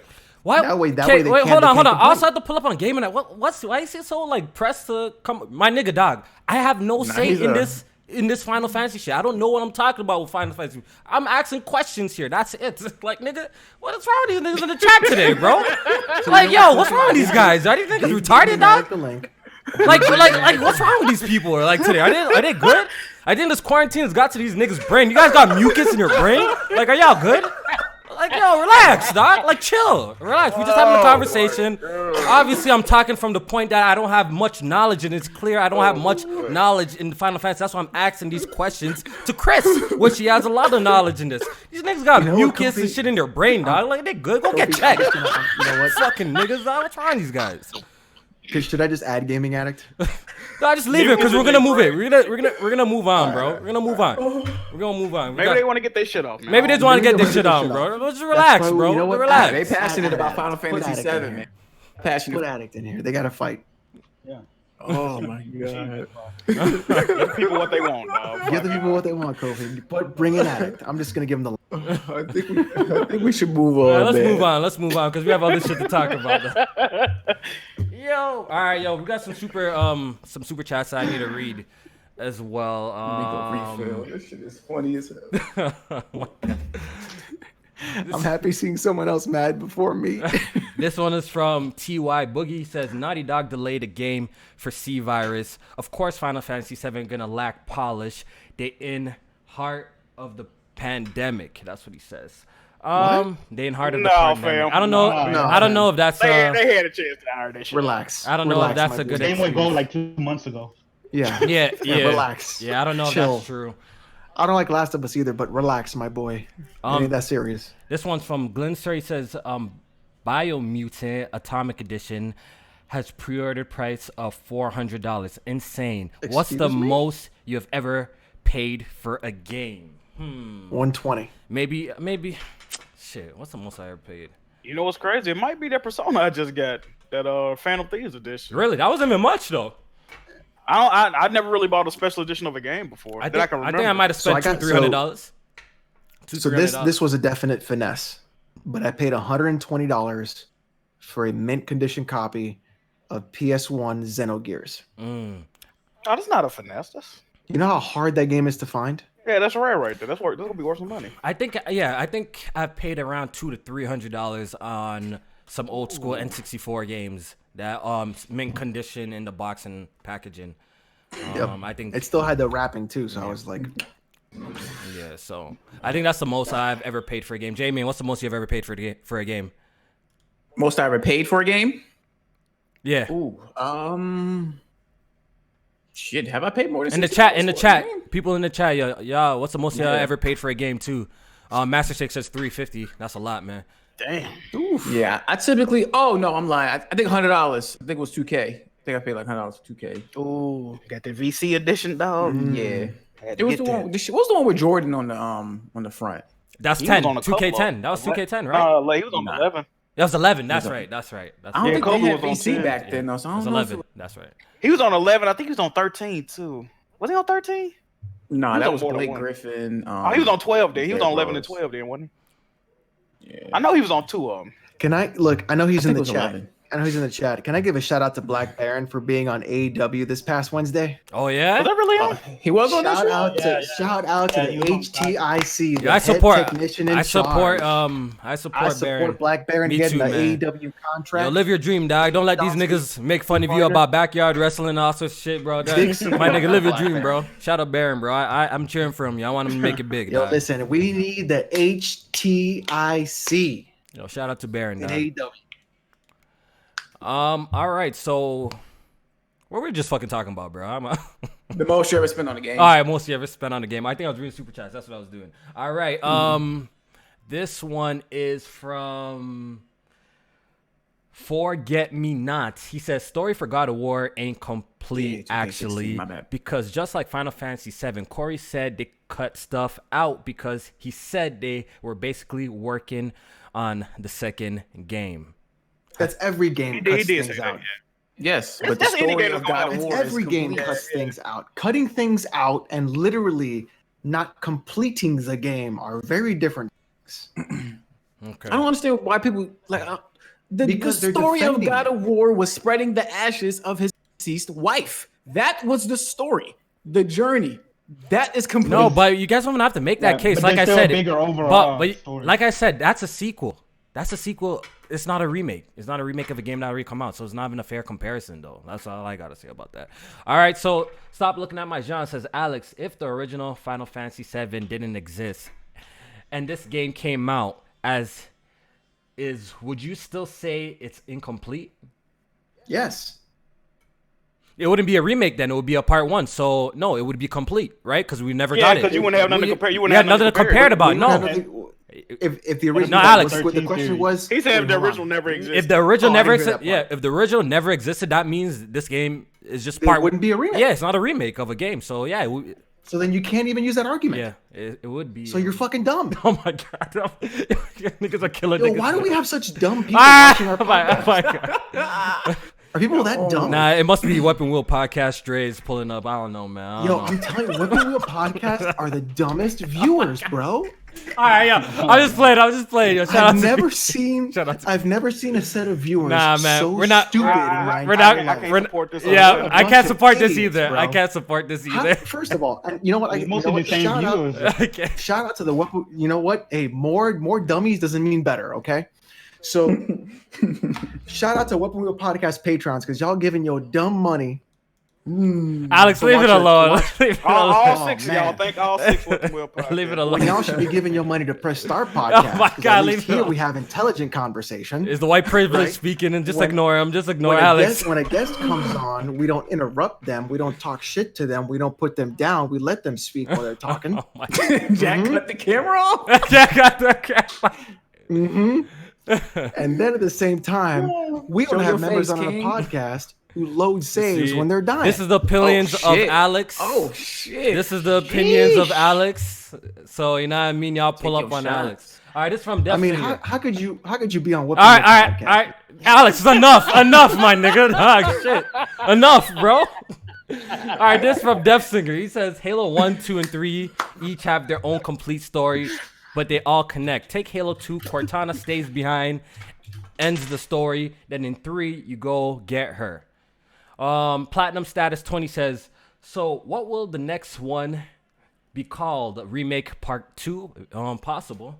I guess it's possible. Maybe. Yeah, 7-2. Stop my John with another 17? donation. He says, 7-2. it's just a question, Alex. Relax. So relax, Alex, man. Just relax. So wait, he donated So again? relax. Yeah, he's telling you to relax because you need. I agree with him. Relax, my nigga. So hold on, he donated money Man. hold on, wait. What All was right, his we're gonna first move on. donation? Okay, we're gonna move on. No, How about that? no, no, How about that? We're gonna No, move no, on. no. We're gonna Hold move on, on. We hold got on. shit to talk about. What was his? I How don't- much was his first I donation? don't know. We're gonna move on, It bro. was like $5, right? Because I can pull it up. Hold on. Yo, you guys want to So- slander so niggas first today, of huh? all- All right, first go of all, ahead. First of all, you gave me money to try and like refute me. Then when you were proven wrong, you gave me more money. This is not how I thought it told would me to go. relax. Talk to him. This is not how I thought it would go today, dog. Are you really that bright? This is not how. This one left. Nev. Yes, for sure. You know what? This- Keep paying me. Keep paying me. Keep paying the podcast. I want to see it. You want to get unblocked? $10 to my PayPal. PayPal. Yeah, slash- talk. Oh, no, Yeah, This dude, man. yeah. Shit is going left today. I don't know what's in the air. I think it's just quarantine is getting to us. Apologize. We apologize, okay? I take full responsibility. I apologize, bro. You know what I mean? Shit's going too left. We love you, I Chad. had like four. Listen, look, I had like 5 beers before the podcast. I'm not gonna lie. Fire. I'm I fucking can with tell. you. I And can these tell. are like 8%, so it's pretty good. All right, let's get to the shits. Let's get to the shits. The Fucked big up. news. Let's move on. Let's have a positive podcast for the rest of the show. All right, yo. PlayStation finally came out and gave us a little bit of a tease of the next generation controller titled DualSense. So the next PlayStation, the PlayStation 5 controller is going to be titled DualSense. They stepped away from the DualShock title. And I just want to get everybody's impressions of the controller here. So I want to start off with our guest, Chris. What did you think when you initially saw the DualSense controller? I like that. I really like how it looks. I was actually very surprised because on how different, because I thought that they were just gonna do like another DualShock 4, but obviously more refined. So I'm surprised at how different it looks from every other PlayStation controller. We haven't had such a unique looking controller since the PlayStation 1. I like the two color cones, the white on black. I know a lot of people prefer just all black. Like, but sometimes, man, like, you know, sometimes you gotta spice it up. Sometimes you need to add colors to your life, because Sony's been doing the same color since the PS2, PS3, PS4 have been all black. So, which gives an indication. I think that the console is gonna be white and black as well. So, I like how the light bar is no longer like in the back, but it said it's like these two skinny lines on the side of the touchpad. Everything that they're saying has a controller about like the haptic feedback and the tension triggers, and it seems like a pretty advanced controller. I think it's going to be inexpensive. I think it's going to be like an $80 controller if you want to buy a separate one. You know what I mean? It's probably going to be like an $80 controller. So, but overall, man, I think it looks great. I like how Sony's going in a different direction. It's looking like a next gen leap versus like like Xbox. Everything just looks like more of an extension of like the Xbox One family. That's a good point. When in doubt. Yeah, That's a good right. point. Where PlayStation 5, when you're looking at it, looks like, okay, yeah, this is futuristic, like next gen technology and the look and everything. Yeah, that's my thoughts so far. Yeah. So let me just jump in real quick. Shout out to Blade X, who thinks Oh, I hate everything. Because Alex, enough. Alex, just enough. Hold on. Oh, He says this is what he says. He says Alex hates the controller. Motherfucker, listen. The next time you speak, you better donate. Okay. What's wrong with this nigga? That's just the way it is. That's just the way it is. The only way you're gonna speak to me is if you donate. Okay. Yeah. $99 maximum. Okay. Yeah. Secondly, I like that. Yo, this Secondly- nigga's on one today, bro. Secondly, Yo. I fucking love the DualSense controller. I think it looks cool as shit. This nigga's on the I think Henny it or looks something. fucking dope. I think it's got like the PS3 boomerang kind of wedge to it. I think that looks fucking neat. Donations, gifts. Okay. I like it. Okay, Umar. So I think it looks cool as shit. I really wish they would have just offset the thumbsticks. That's me though. Ew. Because I like the offset more than I like the symmetrical. But that's because I have big hands and my thumbs touch when they're on symmetrical, so it's fine. I really wish that I hope the battery life is longer. I know the console's going to be two-tone because if they're going to do it on the controller, it's got to be on the console. And I like the white gray. I like it. It looks cool. It's got like a futuristic look to it. It's a good-looking controller. Yeah. I want to hear from Jack because I actually haven't heard your opinion on this. So I want to hear your initial reaction of the controller when you seen it. Like, what was the first thing that popped to your head, and how did you feel about it later as the day progressed? When I first saw it, I know somebody in Discord, they was like, I think they say Strat had posted it. When I first clicked on it, I'm like, nah, this shit fake. You know what I mean? I'm like, it's fake. Then I look, I'm like, wait a minute, PlayStation? What the fuck? So I click on it, make sure it was them. It was real. I'm like, fuck. It threw me off. Initially, it threw me off. Of course, the aesthetic of the controller, the white with the black. I mean, I really didn't feel no time. I didn't dislike it. I didn't like it. But the more I looked at it, it looked like they made it a little bit thicker. You know, like thick. From comparison shot. So that's a positive in my opinion. You know what I mean? I just want the controller to have a little weight to it. As long as they got that, I'm glad they did not do the back paddles. I thought they might have was gonna do that. I'm glad they didn't do that. I'm glad they kept the sticks the same, honestly, because It's a PlayStation signature. I don't think that's ever gonna change. To be honest. yeah, I'm glad they did that. But yeah, I'm feeling it. You know, they're getting rid of the rumble for the haptic feedback. Hopefully that keeps the immersion with the games. And like Chris said, all these is that true? What? Yeah, that's what Wait, haptic feedback for. Yeah. Wait. So it's not gonna have. Is the rumbles only gonna be in the triggers? That's what you're trying to tell me, or is it gonna have like regular no, shakes? no. I don't know. I think the haptic feedback rumble is the replacement of. Yeah, that's like rumble. It's like the Okay. So it's still gonna like shake. It's gonna shake Yeah. normally Yeah, though, right? yeah, Okay. It's haptic feedback and then adaptive triggers. The It's adaptive triggers. like HD. Okay. It's gonna be similar Yeah. to. So is it like the Pro controller for the Switch or like the Steam For the controller? Switch. Because What- there's haptic feedback on the trackpads. Yes. Well, they're saying like I'm reading articles about it, and they're saying that this one is actually a step up from what Microsoft was doing with the little impulse triggers. Like the type of technology that's in the haptic feedback triggers is going to be different. So all those Xbox like going around saying like, "Yo, we've been had this." Nah, it's different. I think the technology in the triggers are different. So y'all need to. Am I the only one that turns all that shit off? Yes. No, I need the rumble. I love Rumble. I need Rumble in my games. Bro. Really? Yeah. Shit, Some I people turn it feel off like it and messes up like their mechanic, like shooting and I shit. can't- Don't mess with me. I turn it off for shooting games like Rainbow Six and stuff like that. Like I turn all that. This shit's so fucking annoying. Even the Rumble Pack on the 64, I fucking didn't even buy that shit. Like it was just so fucking annoying. No. One thing about this controller though that I'm really curious to see how it turns out is the built-in microphone because Trash. That's gonna be garbage. I'm not an audiophile, but I don't see how you can have a built-in microphone with nothing plugged in and you don't get some type of feedback from playing the game, hearing the controller, or hearing the TV. So They saying it's supposed to have some voice cancellation technology. Yeah, noise cancellation. Because I was talking about Yeah, because that always works, right? Blade said the Vita built-in mic like that too. You ain't gotta have nothing plugged in and you don't get no feedback. I never tried the voice chat on the Vita, so I don't know if that's true or not. Well, I'm pretty sure the technology or the miking is not gonna be the greatest. Obviously, having a headset is probably preferred, but I'm sure it will work. You know, for the people who don't have it. But they even said stuff that. like that. They said that, right? Yes. They even said that. Yeah, they said that on the blog. They said we still recommend using the headset.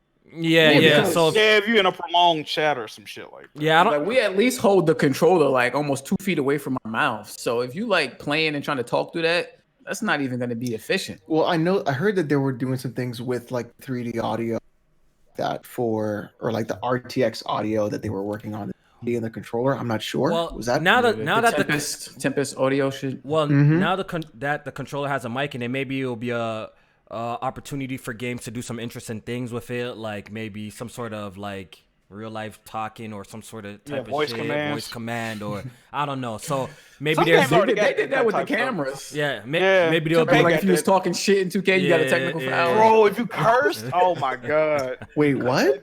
Yeah, one time I was playing 2K with my mic on, I accidentally said shit. I got a technical foul. I'm like, fam. Shut the fuck up. Are you serious? Yeah, that was real. You can't curse on certain 2Ks. Oh, that's funny. That Yeah. dude, if they did that in Call of Duty, Oh, everybody be banned off the game. Like, oh, that'd be amazing. sheesh. One thing about the microphone and the controller, I think it's gonna work like one of those, like give voice commands, like, "Hey, PlayStation, play The Last of Us." Yeah. And stuff like that. Yeah. That's what I thought it was for, but then they started talking about using it for chat. I'm like, Mm. like, cause you got people who press buttons hard and shit on their controllers too, analog sticks clicking on the sides. And yeah, they say it's supposed to have noise cancellation. I don't think the noise cancellation is gonna be anything special in a presumably a fucking $80 controller. Like it's not gonna be anything spectacular, especially when you talk about the technology with adaptive triggers and the haptic feedback is supposed to make it feel like, when you're on different textures, you actually feel it within the controller. And depending on if you're using a bow or a gun, the triggers are supposed to adapt Like and tense react in up. a certain way. Yeah, in tense certain ways. So I just don't But see even them- like I would turn all that off because I feel like it would change. Like I would have to then memorize like the weapon I'm using with also the tension of the stick or the tension of the trigger. Well, I feel like we got to use the controller first before we can really speak on it, right? We got to see how 100%. it works, and we got to actually hold it. But J-Main, real quick, we didn't get your initial thoughts of the Dualsense controller when it was initially revealed. What was the first thing that popped into your head when you seen it? Then how did you feel about it later? I hated it. I hated it when I first saw it. Unacceptable. I thought it was a Mad Catz controller, like I said in my video. I thought because my homie hit me up on the DM, he posted the picture. I'm like, what the hell is that? And I'm like, is that a? He's like, it looks like a Mad Catz controller. I'm like, yeah. And I was like, what is that? And he was like, it's the official PS5 controller. So I went online and I was looking at the pictures, and I love the DualShock 4. Like I think it's the best controller ever made. So when I look at this, I see the grips, the handles being a little bit longer. I see the thickness being a little bit more. So overall, it looks like a bigger controller. And for me, that's a no-no. I don't need my controllers bigger. I need them just like they were. And they confuse me because in the article they talk about how like the DualShock 4 it got so much positive feedback, and we all know it's like one of the best selling controllers. But yet they do, to me, these drastic changes in terms of size and length of the things that you handle directly, like the grips and shit like that. You don't like big, thick things in your hands, J-Man? Okay. You said you want like the perfect size, but once it got a little bit bigger and thicker, you weren't really down. What's going on? I see what type of time you on today, Alec. But like at certain angles, it looks cool. At certain angles look cool. I think like the touchpad not being at the top is cool. Like having it on the sides. I want it to be shaped more like the Astro controller. Look at this nigga! You got one of those jiggy controllers. I look at it. You have to flex. Look at shape more like you want to flex? Look at that flex. Look at that flex. You don't even use it. Look at that flex. It be throwing me off, man. It be throwing me off. But if the DualShock 4 was shaped like this, that would be fantastic. Okay. What if it was like this? Ew. That's Hell no. Hey, Kofi, you got the sound effect? I would have farted on that shit. You Bro. Fart on that gonna shit. fart on that? All right. See, Diggy pad. all right, so let me give you guys my thoughts of it real quick. I already talked about this in a live stream. That the whole Discord, we had a whole discussion. But real quick, initially when I seen it right away, like I was just caught off guard. To be honest, at first, I didn't know what to think of it. I didn't know what to think. If it was trash right away or it was good. I was kind of like about it.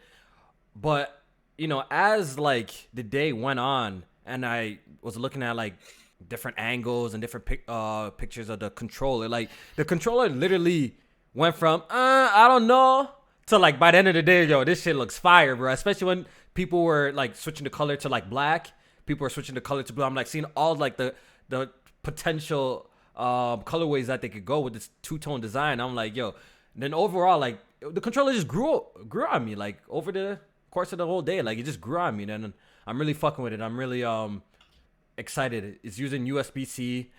They're promising that the battery is gonna be stronger than the DualShock 4. So I'm really curious to see how long it's gonna be. And overall, like I'm excited, man. I can't wait to get my hands on it. That's gonna be the final test to know. So yeah. With that being said, let's hop to the Xbox side. Well, I have no opinion on this. Hey, look, when in doubt, Kofi. When in doubt.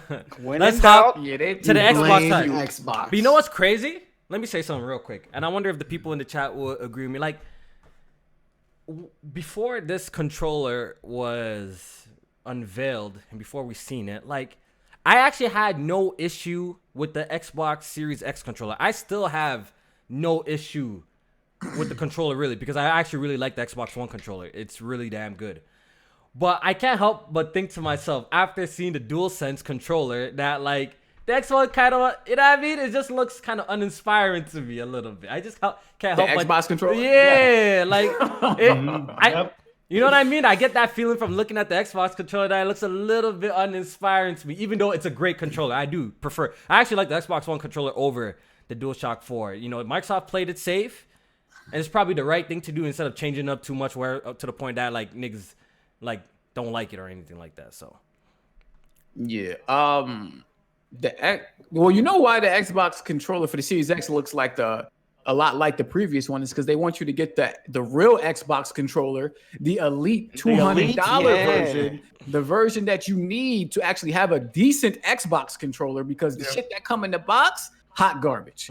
Dead zones all over the place. Yeah, why they don't patch the dead zones? Can't they do that? yo, the dead zones on the controller is a big issue. Like, honestly, if they improve this controller, the controller where there's no dead zones, the D-pad is actually better. Like, this is actually a step up from the 360 D-pad, which felt like mush. Like the D-pad of the 360, yeah, that was terrible. Even though that controller is one of the best, but like that D-pad was just terrible. So if this new one feels better and they fix the dead zones, and apparently it has like less latency and it has a share button, and I'm okay with it.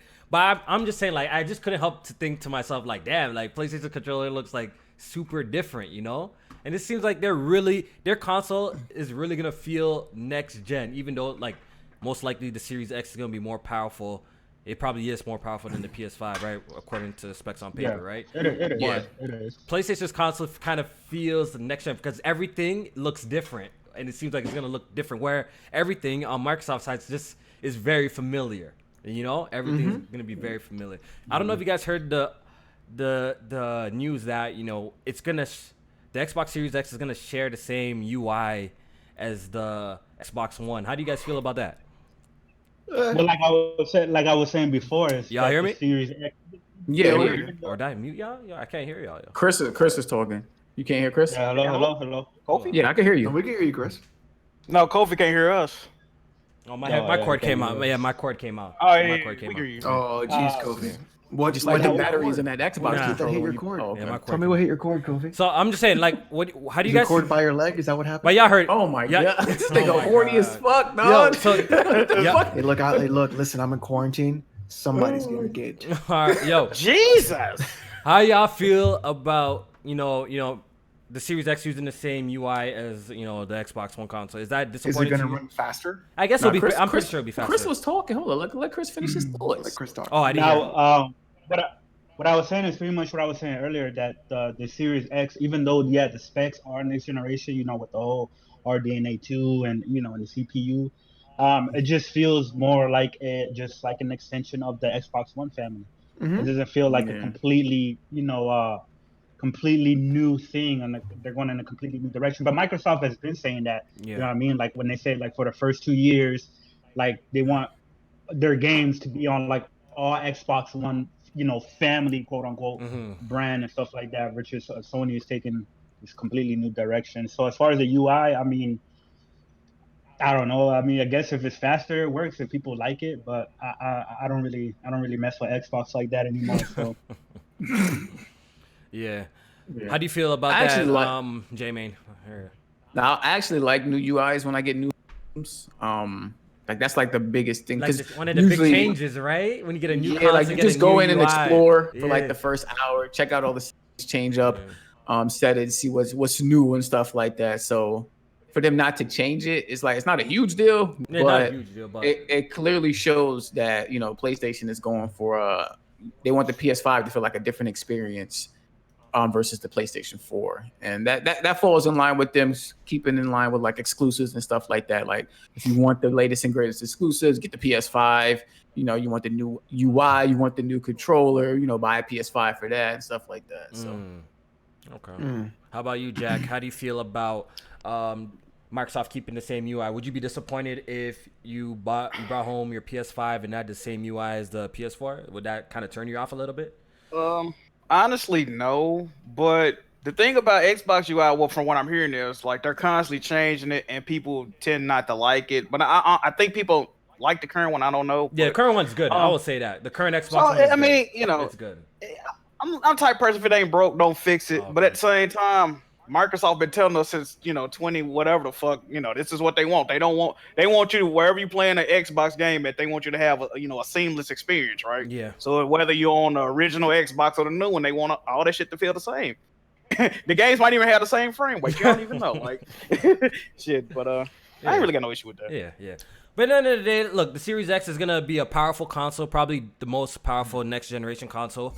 But it's also gonna feel very familiar, and I guess some people are gonna be with that, some people are not. I'm okay with it, to be honest. But it just shows that Microsoft is just taking a whole different approach than what Sony is doing when it comes to the PlayStation 5, where PlayStation seems like they trying to separate the two. They're trying to make distinguish PlayStation 4 and PlayStation 5, where Microsoft with the Series X, they're trying to make it like, okay, just like one big family or just a continue. You know what I mean? Like they're still trying to make it part of the same family. So it's just two different philosophies, just clashing. And I guess we're gonna see how it turns out for them. But apparently, we're gonna be hearing news, specifically games from Microsoft soon. So it's heavily rumored that Fable, Perfect Dark, are in the works. What do you guys think? Again? Okay, that was funny. Because they were in the works in the 360, they were in the works on the One, now they're in the works on the Series X. So again, that was a those great same point. two games. Again, this is what we're doing. Not Hey, anything man. new, not anything from Obsidian, and not anything from the other studios we bought, but it's Fable and Perfect Dark again. A Perfect Dark reboot would be fire. I'm with that. Time. I'm with that, though. Just like we did again before with the 6 is greater than 4 and now the 12 is greater than 10. We're doing it all over again, right? Like we're just forgetting the past. But they never came to fruition. So the fact that they might, I gave for the Sony smoke. rumor- Now it's time to give Xbox smoke, okay? Oh, man, get your shit off. We're doing this again every fucking time. Yeah. It's ridiculous that the same rumors come up over and over and over. Can we get some new rumors at least? Be creative for once. No, but I actually think For once, I be actually think creative. I actually think these ones are actually true though. There's a couple of credited sources that I trust, and we've seen like Shinobi tease this shit as well, and it kind of lines up with what we've been hearing. So it looks like the initiative will be the team that's working on Perfect Dark. It's still a rumor, so take it as a grain of salt for now. Don't pull up on me. Yeah, later. but wasn't That's not- Shinobi giving us like E3 leaks and none of them were right either? Shinobi? I said it's not only him as well. It's not. So I'm only just him as just well. telling you what I'm feeling. Hey, get that shit off your chest. Yeah. Nah, Shinobi, he usually be like Usually, but he was Usually. completely wrong. I don't know what you're talking about right there. So you gotta refresh my All of a sudden, you got a lapse of memory. I mean, any E3 leak from this year is gonna end up being false. So shit. Yeah. So and Playground is working on Fable, the next generation Fable. So apparently we're gonna be hearing something soon. Hopefully this month. If not this month, maybe next month. Microsoft is gonna start rolling out games, and I think that's the last piece of the puzzle that they need to do to show off. You already showed us how you got the most powerful console, the whole 12 teraflops, this, that. Now it's time to see what these studios have been working on. And I was saying on Twitter, man, like Microsoft, that digital event that they gotta do, they gotta like go stupid, bro. Like they gotta like empty the clip and show what all these Okay, I studios gotta working on, fight man. with you, Kofi. I have to. This. I saw this tweet. Okay. All right, look, I have to do this to you. Okay. All right, let's go. This is not a clip. All right, what is it? What is it? This is a magazine. So what's the They clip? have to empty the magazine. Okay, so what's the clip? What's the clip, Alex? A clip is literally that. A clip. It clips the bullets together. Ah, these semantics. Empty dog. something. It is a magazine. They gotta empty. All right, so they gotta empty the magazine. They got all right, guys. They gotta empty the magazine. All right, is that better? Thank you. Jesus Christ, dog. They gotta empty their gun. They gotta empty. You know what? I think Alex is talking about. I think I gotta make a new rule for Press Start Podcast. No drinking allowed before the podcast. I think I gotta make that rule, bro. You know what I mean? I think anything is possible. Cole. you know what I mean. We gotta make that rule. Like usually, I like to have no rules, but I think no drinking is gonna be a going forward. Is gonna be No drinking. no drinking. Drink this shit like you're 9 to if I have 5. to give you the bulletin point, I give you the. Yeah. Yo, man, this nigga Empty the saucy. magazine. Who the fuck says they empty the magazine? Get your ass Shit, out of looking here. like I like this.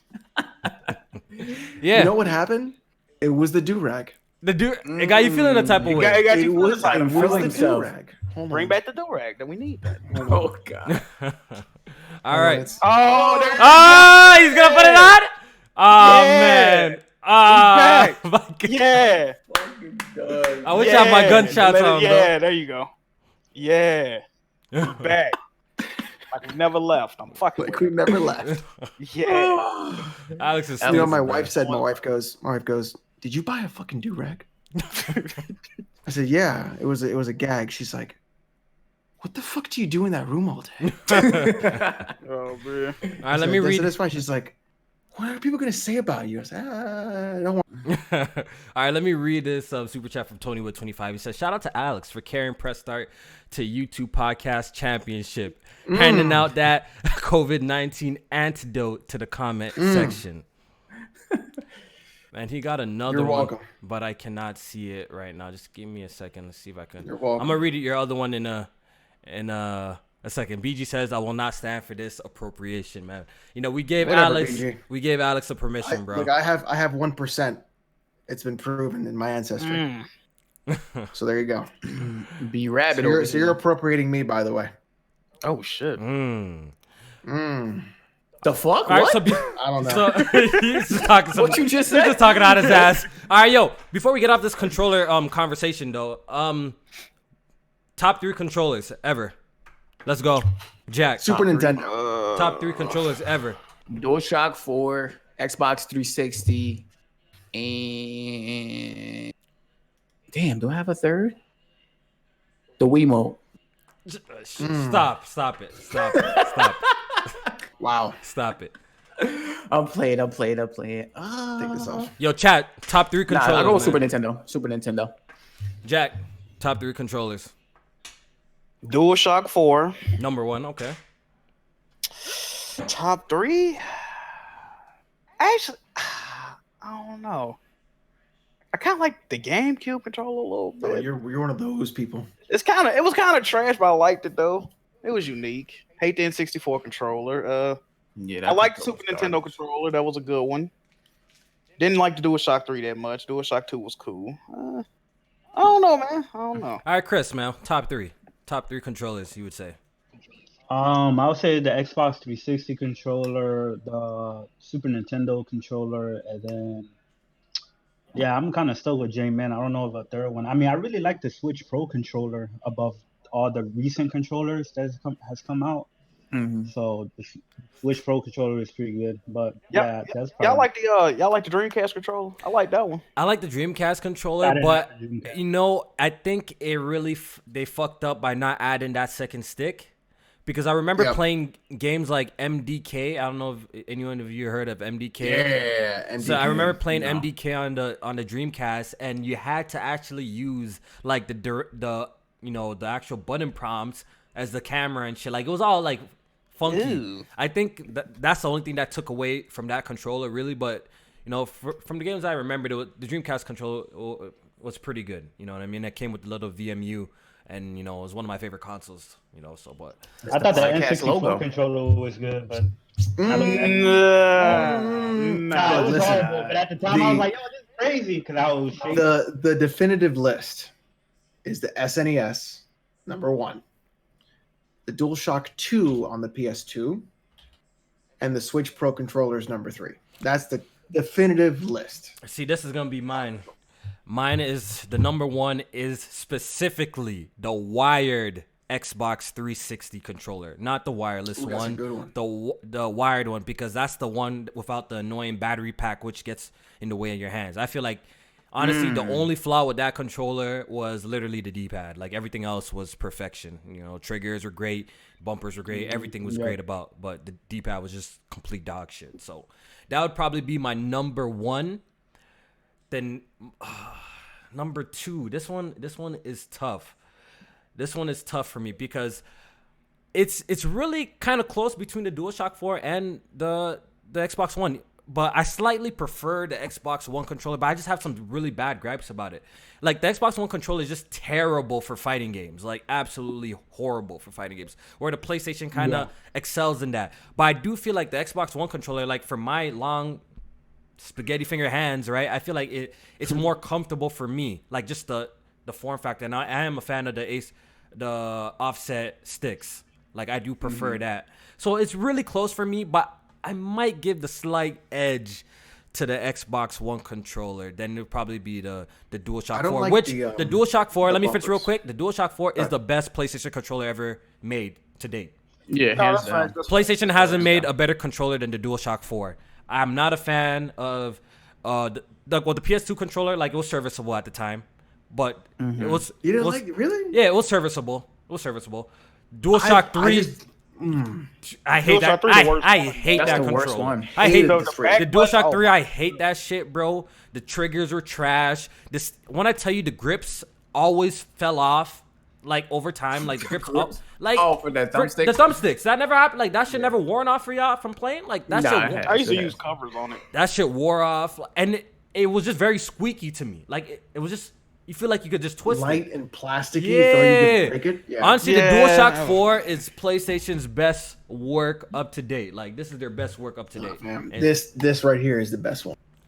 that would look. I might grab. Look, I like This the one Pro, is the best one. but it needs real triggers. #1, if it had real triggers and the D-pad But was, what do you mean by real triggers? because it has buttons. It doesn't have triggers. It's buttons. It's not It's not real analog triggers. Oh, like an analog trigger. Digital. Oh, what they It's digital. digital? They're digital buttons. Yeah. I actually like the triggers though because you don't have to press it down so much. Yeah, you just Yeah, but you gotta It's almost like a trigger stop. But you gotta Like think racing games But and racing shit like games, that. like imagine like using the Pro controller. You're trying to like play Forza maybe or a racing game on PC with it. Like how you supposed to control your speed? Well, that's why we go outside to You play drive. Mario cars. Kart on it, right? Don't you play Mario Kart? Yeah, that but controller? that game, the way that game is kind of designed is, you know what I mean. It's you don't not- really it's not- have you to don't feather. You don't have to Like, you don't feather feather it. it. Yeah, you don't have to. It's either you press it or you don't press it, or you know what I mean. So, yeah, it's tough. Like we have gotten a lot of great controllers over the years, but I'm really liking the current gen controllers that we have gotten. So I'm really interested to see. What do how y'all this want goes. improved? What do y'all want improved upon from the DualShock to the new PS5 controller? Because for me, my biggest gripe is the battery life on the DualShock 4 is terrible, absolutely terrible. And also, two of my PS4 controllers, like after a year, for some reason, when I start holding the left trigger down, my left stick starts drifting to the left. Mm. Oh, I know why. I don't know I know why I do that. Yeah. Something got disconnected inside of it. Yeah. It's like, I think just like a stronger build quality and then a better battery. See, And like just turning off that fucking light bar. I feel like this is probably the most solid controller they have ever made. This one, like if you try to twist it up, right? Like it's strong as fuck. So actually, my only issue with this controller really is that I wish it was just a little bit bigger. I wish it looks like the Dualsense controller is a little bit bigger. This controller needs to be a little bit bigger. But besides that, like I do love the controller. It's great.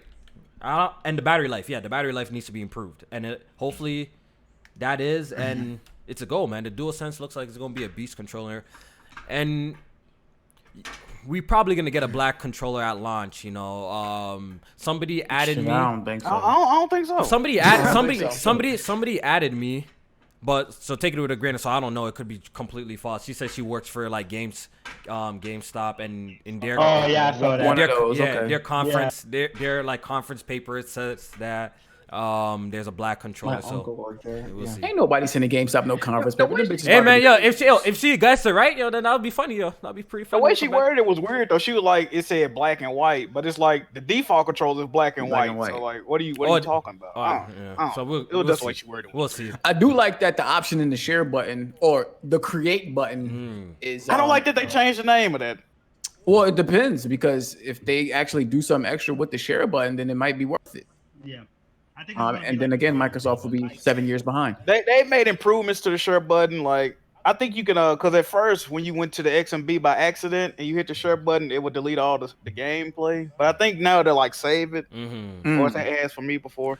I didn't like how flush those buttons were on the DualShock 4, and it looks like they pop out a little bit more. Yeah, they raised, on the, they're a little bit more raised on the DualSense. So I do like that. I really don't got. You know what? I'm I'm a fan of the home button now. I like how it's like a cutout of the logo. Oh yeah, the logo. I think that's fire, bro. I think that's a. After, I don't like that. Oh really? I don't mind. After looking The at color this, of it, after it looking gets at this lost. though, after looking at this, gets like this looks lost. kind of cheap now though. Like you know what I mean? That one looks fancy. It looks really good. It looks should be good, the like bro. color. It should be the color PlayStation logo, not just black. Like No. the face buttons, the X, square, triangle, circle should be colored, and No, they that get rid of logo that? should be colored. The color, are they getting rid of that? I don't know why. Probably because the PlayStation logo is just white now. So now the icons ain't gonna have no color. They just gonna be White. Yeah, I'm okay. I'm okay with that. I don't know about that one though. Look, I am a purist. I would like the rainbow. Yeah, the sacred symbols, dog. They need colors. That's what I'm saying. Like, what's good? I'm okay with it. But I'm even okay the with it. PlayStation logo itself has now become pure white. And what's dope It about the is. buttons is it's like the gel kind of clear ones as well. Yeah, the So, crystal. the like crystal, the Vita. yeah, like the Vita shit, yeah, and I'm fucking with it. I'm fucking with it. The controller looks premium. And before we leave the conversation, price. Do you think this will cost more than a regular DualShock? Do you think this? 80. You think this? Yeah. $80. $80. $80. I How much definitely do think it'll be Joy-Cons 80. cost? $80? Yeah, Nintendo really opened Yeah. the door for these guys to overcharge, yo. bro. Yep. I was arguing in the Discord about that, but I was like, nah, Jack, it's gonna be at least 60. I'm like, bro, this is gonna be $80, bro. Look at all the shit they $80. added to it, yo. It's gonna be 80, and the Xbox Series X controller is gonna be 70. Think so? Shit. Yeah. People in the chat No, saying they both gonna be $69.99. $69.99. That's what people in the chat saying. So how much do controllers cost in the States over there? Is $59? $59.99? 65. Well, yeah, 65 after taxes, so yeah, 59. Sometimes you can find $59.99. them for 50 though. You can find them Okay. for 50 a lot of. But Yeah, reg- he don't sell a yeah, lot but of regular the retail default price price, be yeah. Yeah. Retail is 59. 64.9. Oh, before tax? Yeah, before tax. Oh, so they 65 then. Damn. Say a word. Okay, controllers over here cost $79.99 over here in Canada, I believe. Before tax? Before tax, yeah. So after taxes, we're looking like almost $100 on a fucking controller over here, bro. Yeah, so I guess we're gonna find out, but hopefully this means that PlayStation's gonna be showing more stuff with their console because I'm actually really thirsty for PlayStation news, bro. I want them to drop some shit. All right, so let's move on. The Last of Us Part 2. Jack, they removed the game from the PlayStation Store, and they apparently sending out refunds to everybody. How are you feeling, sir? Hate to see it. Hey, I ain't got nothing else for you, man. I hate to see it. I literally hate to see it. I mean, shit. Hopefully we get this game Yo, for sure. didn't it feel like it was so close, Jack? Like you could almost taste the game, bro. That's It's like it's The Last of Us Part 2 is surreal to me at this point. It's like I don't even know if the shit exists for. It's like a fucking unicorn. Like I've heard about it. I think I've seen the motherfucker, but I don't know if I'm ever gonna play it. You know what I mean? It's like, was that gameplay even real? That's what I'm saying, bro. Like Was I dreaming? motherfuckers leaking gameplay. I'm like, how the fuck did you even get this type shit? So I don't know, man. Them disgruntled Hey, employee. man, maybe my theory is correct, and it will be a PS5 launch. All right. Oh, you the one told D-Bash that? You the one told He got it D-Bash from that his bullshit? inside source, and that All right. Don't quote me. the PC guy. You was the one. All right. D-Batch is full of shit. Yo, dude. Oh man. But- like, wow. Heard a rumor that The Last of Us 2 is canceled for the PS4. He just be talking, bro. He's so annoying. like, okay, yo. so like me putting on my Alex Jones theory cap and like making jokes about it is one thing, but like being honestly, seriously considering that this is going to be a thing is another. I'm just that's all I'm saying. Would they cancel their biggest IP for a whole 120 million people? Like, no. So, That's the dumbest shit I've ever heard. But then here's my thing, right? I think what they'll do is they'll do a cross gen, where they'll do absolutely. like, here's the PS5, here's the PS4, but you're gonna want to play it on the PS5. Like, I think more people are like, fuck it on the PS5. I actually want that to happen, to be honest. I know some people will not agree and they want to play this game as soon as possible, but I actually think it's a smart idea if they just make it like a Breath of the Wild situation and just make it cross-gen at this point and just launch it with the PlayStation. Can you? Because it would be pretty cool to bring home the console, like the PlayStation 5 console, and have The Last of Us there. And that's the first game you're playing. That's not going to work, bro. That's what's so great about the Switch is that you had Breath of the Wild right there. That was a big thing. You know they're gonna promote Last of Us Part 2 with the PS5 though at launch. Like, of course, that's just gonna be it's gonna be But can you imagine a simultaneous release? That'd be kind of dope too, y'all. I'm with that. How is that gonna work in a world where the PS4 game can play on your PS5? Yeah, that's what I'm saying. Yeah, that too is backwards compatible, so it's really no reason. Breath of the Wild, you couldn't put this Wii U disc in the Switch. Okay, but that's a good point. That's a good point. So just think about it like this, right? If I'm getting a PS5, right, and I'm getting Last of Us 2, why would I get the PS4 version and a PS5? I'd get the PS5 version and the. I mean, it's gonna pretty much be the PS5 version, though. Right. So, like, if I was someone going to the store, you can get Last of Us on your PS4 Pro, or you can get Last of Us 2 looking like this on your PS5, and I'd be like, okay, that's what I'm gonna get. Theoretically, would you think that the PS5 version would look that much different in this amount of time? Maybe it will perform. Yeah. They probably could get it to perform better. I think they could get it at. I think it'll look better. They're still working on bugs and shit like that. So you're talking about 5 months theoretically to when like 6 months, and then you want it for it to look that much better. I don't know, because it even took longer for a Last of Us remaster from PS3. Because I think it'll be if it was 60 frames per second mode, I think that would be enough to sway a lot of a shit. I would rather buy the PlayStation 60 frames per second version any day. Are y'all smoking? Are y'all high? What? Am I high about what? That's an update, bro. That's nothing but an update. We've seen it with the PS4 Pro. That's an update to go from 30 to 60. I guess so. Well, this leads me into my next topic. About the whole cyberpunk shit, right? You seen that post too, right? Where moving spooky over there. No, what was that about? Well, cyberpunk, right, they're saying that they're not delaying this game no matter what. Hey, game of the year 2020. Yeah, they say it's already done. They're saying it's done. They're saying the game is finished. Done. Yeah, so September, right? Yeah, September. They're saying that if you buy an Xbox One copy of the game, you will have the Series X updated version automatically, free of charge. I got a problem with that, yo. But hold on, let me finish real quick. Finish that. And they're saying with the PlayStation 5, they don't want to jump ahead and talk about that. So maybe Sony has a plan for third-party games and stuff like that. I don't know. Charging you? I don't know. I'm not coming here to say that before niggas pull up on me, but they couldn't come out and confirm that. They said PlayStation, they don't want to jump ahead and talk about it. So maybe PlayStation has a plan for stuff like that. They just have to discuss it. You think they're going to probably charge you for the upgrade? Yeah. I don't know. Yeah. You said it. You said yeah. No. I don't think so. I don't think so. I think this whole smart delivery, this whole cross-buy thing is going to be pretty much the same thing with PlayStation and Xbox. I think both of them are going to do the same shit. There's no way that Microsoft's going to be doing this type of shit and PlayStation come out here and charge you. It just wouldn't look right, and there'll be a lot of like slander on the internet and just bad press about it. So I don't see why Sony would do something like that. So I don't believe it. Yeah. They said that Cyberpunk, the next gen version won't come at launch. It will come later on, I think. Yeah. Okay. So. I mean, well, when PUBG was released on the Xbox, it was just the PC version. It was like literally the PC port.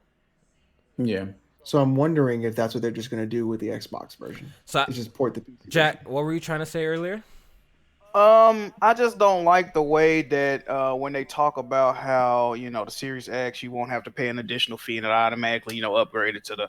That's cool, you know what I mean? And it should be like that. I don't like the way that they're because even though people are not gonna feel like this, it's pushing a narrative. It's pushing a narrative that First of all, to the uninformed person, every game they're gonna think every game on Xbox is just automatically gonna be an upgrade. You ain't gonna have to pay for it, which is up to the devs as far as I'm concerned. So why can't you say, hey, yeah, we're gonna have it on like this on PlayStation as well? You can't. PlayStation can't make you charge for your you know what I mean? So I don't know. I just don't like the narrative that it all depends on the box, right? It all depends on Sony. It all depends on Xbox. Xbox will say, yeah, okay, but I don't think Sony would deny it. Like, oh no, you gotta charge for it. Like what? Huh? Like, look how long it took Sony to do crossplay.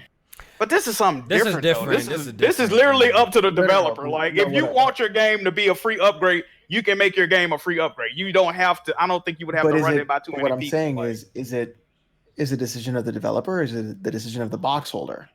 I think it's. I mean, of course they would probably have to agree to it, but I think it's more on the developer than the actual. You know what I mean? But we don't know. We don't know, but the way they're making it seem is like. Well, first of all, I think they're making it seem like it's the box holder. Like that's why that's the way they making it seem, and they got a marketing deal with Xbox too, though. So I can see why they not so quick to say it's going to be on PlayStation. So when in doubt, hey man, listen, it's pushing Xbox. It's a little narrative going on with that. I don't know if I like that. But. See, I think look, just same thing with the whole confusion with backwards compatibility. Look, they need to come out and when they come out and talk about the PlayStation properly, then they're just gonna clear the air. Right now, Jack, people are just gonna assume, speculate, and that's all we can do until we get some concrete information about this type of shit. You know what I mean? But I'm definitely not jumping out the window and saying that PlayStation is not doing that, because I actually think this whole smart delivery type of shit. You know that's what they're gonna be saying. Right now, you're already saying that. Like Xbox guys are already saying that, like, oh, PlayStation is gonna charge you for something. Like, you really don't know that, so you niggas need to just chill for now and wait and see what happens. Yeah, I think they will. I just think they haven't even talked about PlayStation 5 games yet. So the reason why smart delivery even came up is because they were talking about how Halo and shit like that was gonna take advantage of stuff like smart delivery, and that's when CD Projekt Red chimed in and was like, oh yeah, Cyberpunk 2077 will take advantage of smart delivery too. So that's why I think they just waiting. So maybe they're waiting for Sony to say, okay, Last of Us, maybe we'll take advantage of cross-buy or something like that. And then they can hop their clout chasing asses on that article and retweet and say, yes, Cyberpunk will take advantage of cross-buy. That's all. All right, so that was pretty much it, man.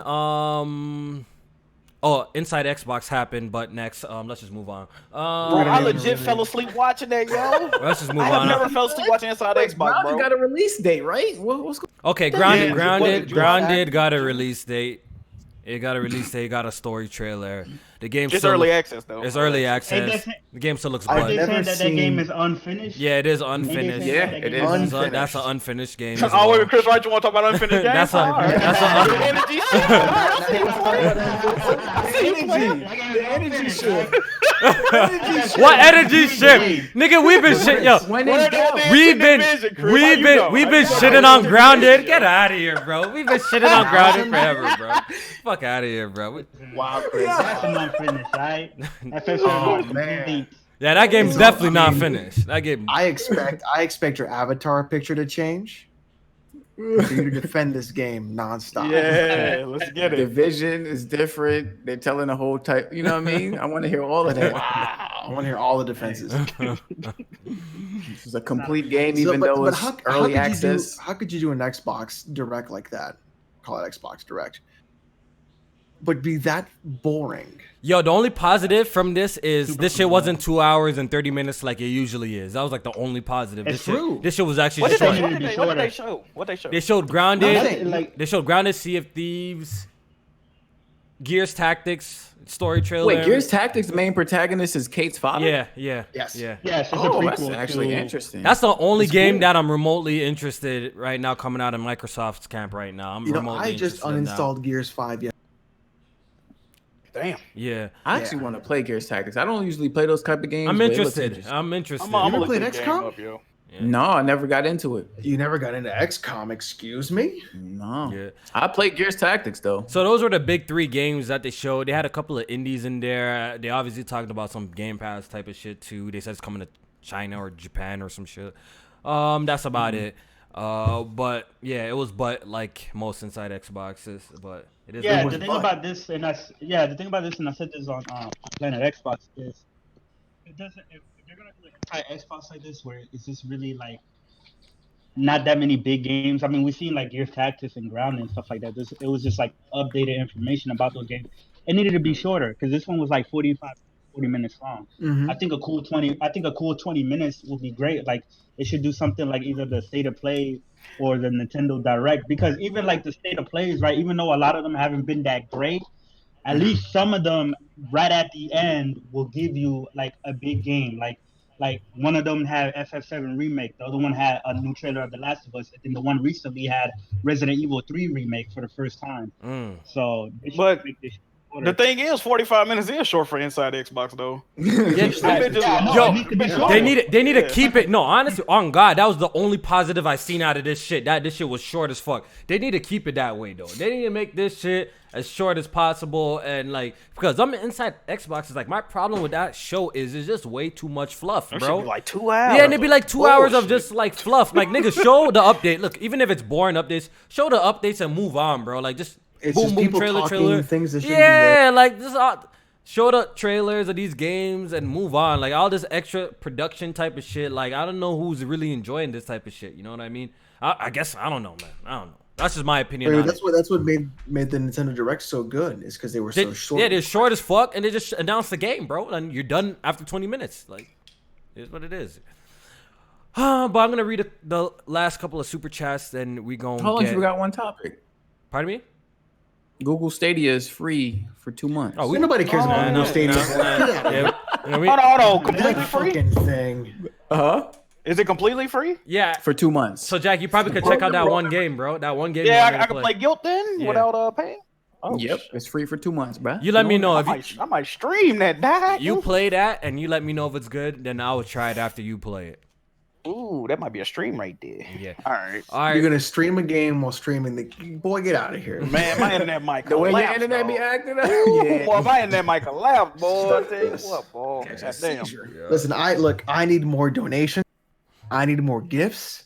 Gifts. Donations. Donations. Donations. All right, this one's from Def Singer. He says, "The mid of us delayed. You hate to see it." Def, you know, Watch you know what? fucking You mouth, know what? dog. The thing about I fuck with Def, but I cannot wait. He claims he hates Last of Us, Uncharted, third He hates them person. more than me? He hates those type of games. So I'm waiting. I'm waiting for one of these Xbox studios to put out a game that's kind of following the PlayStation template.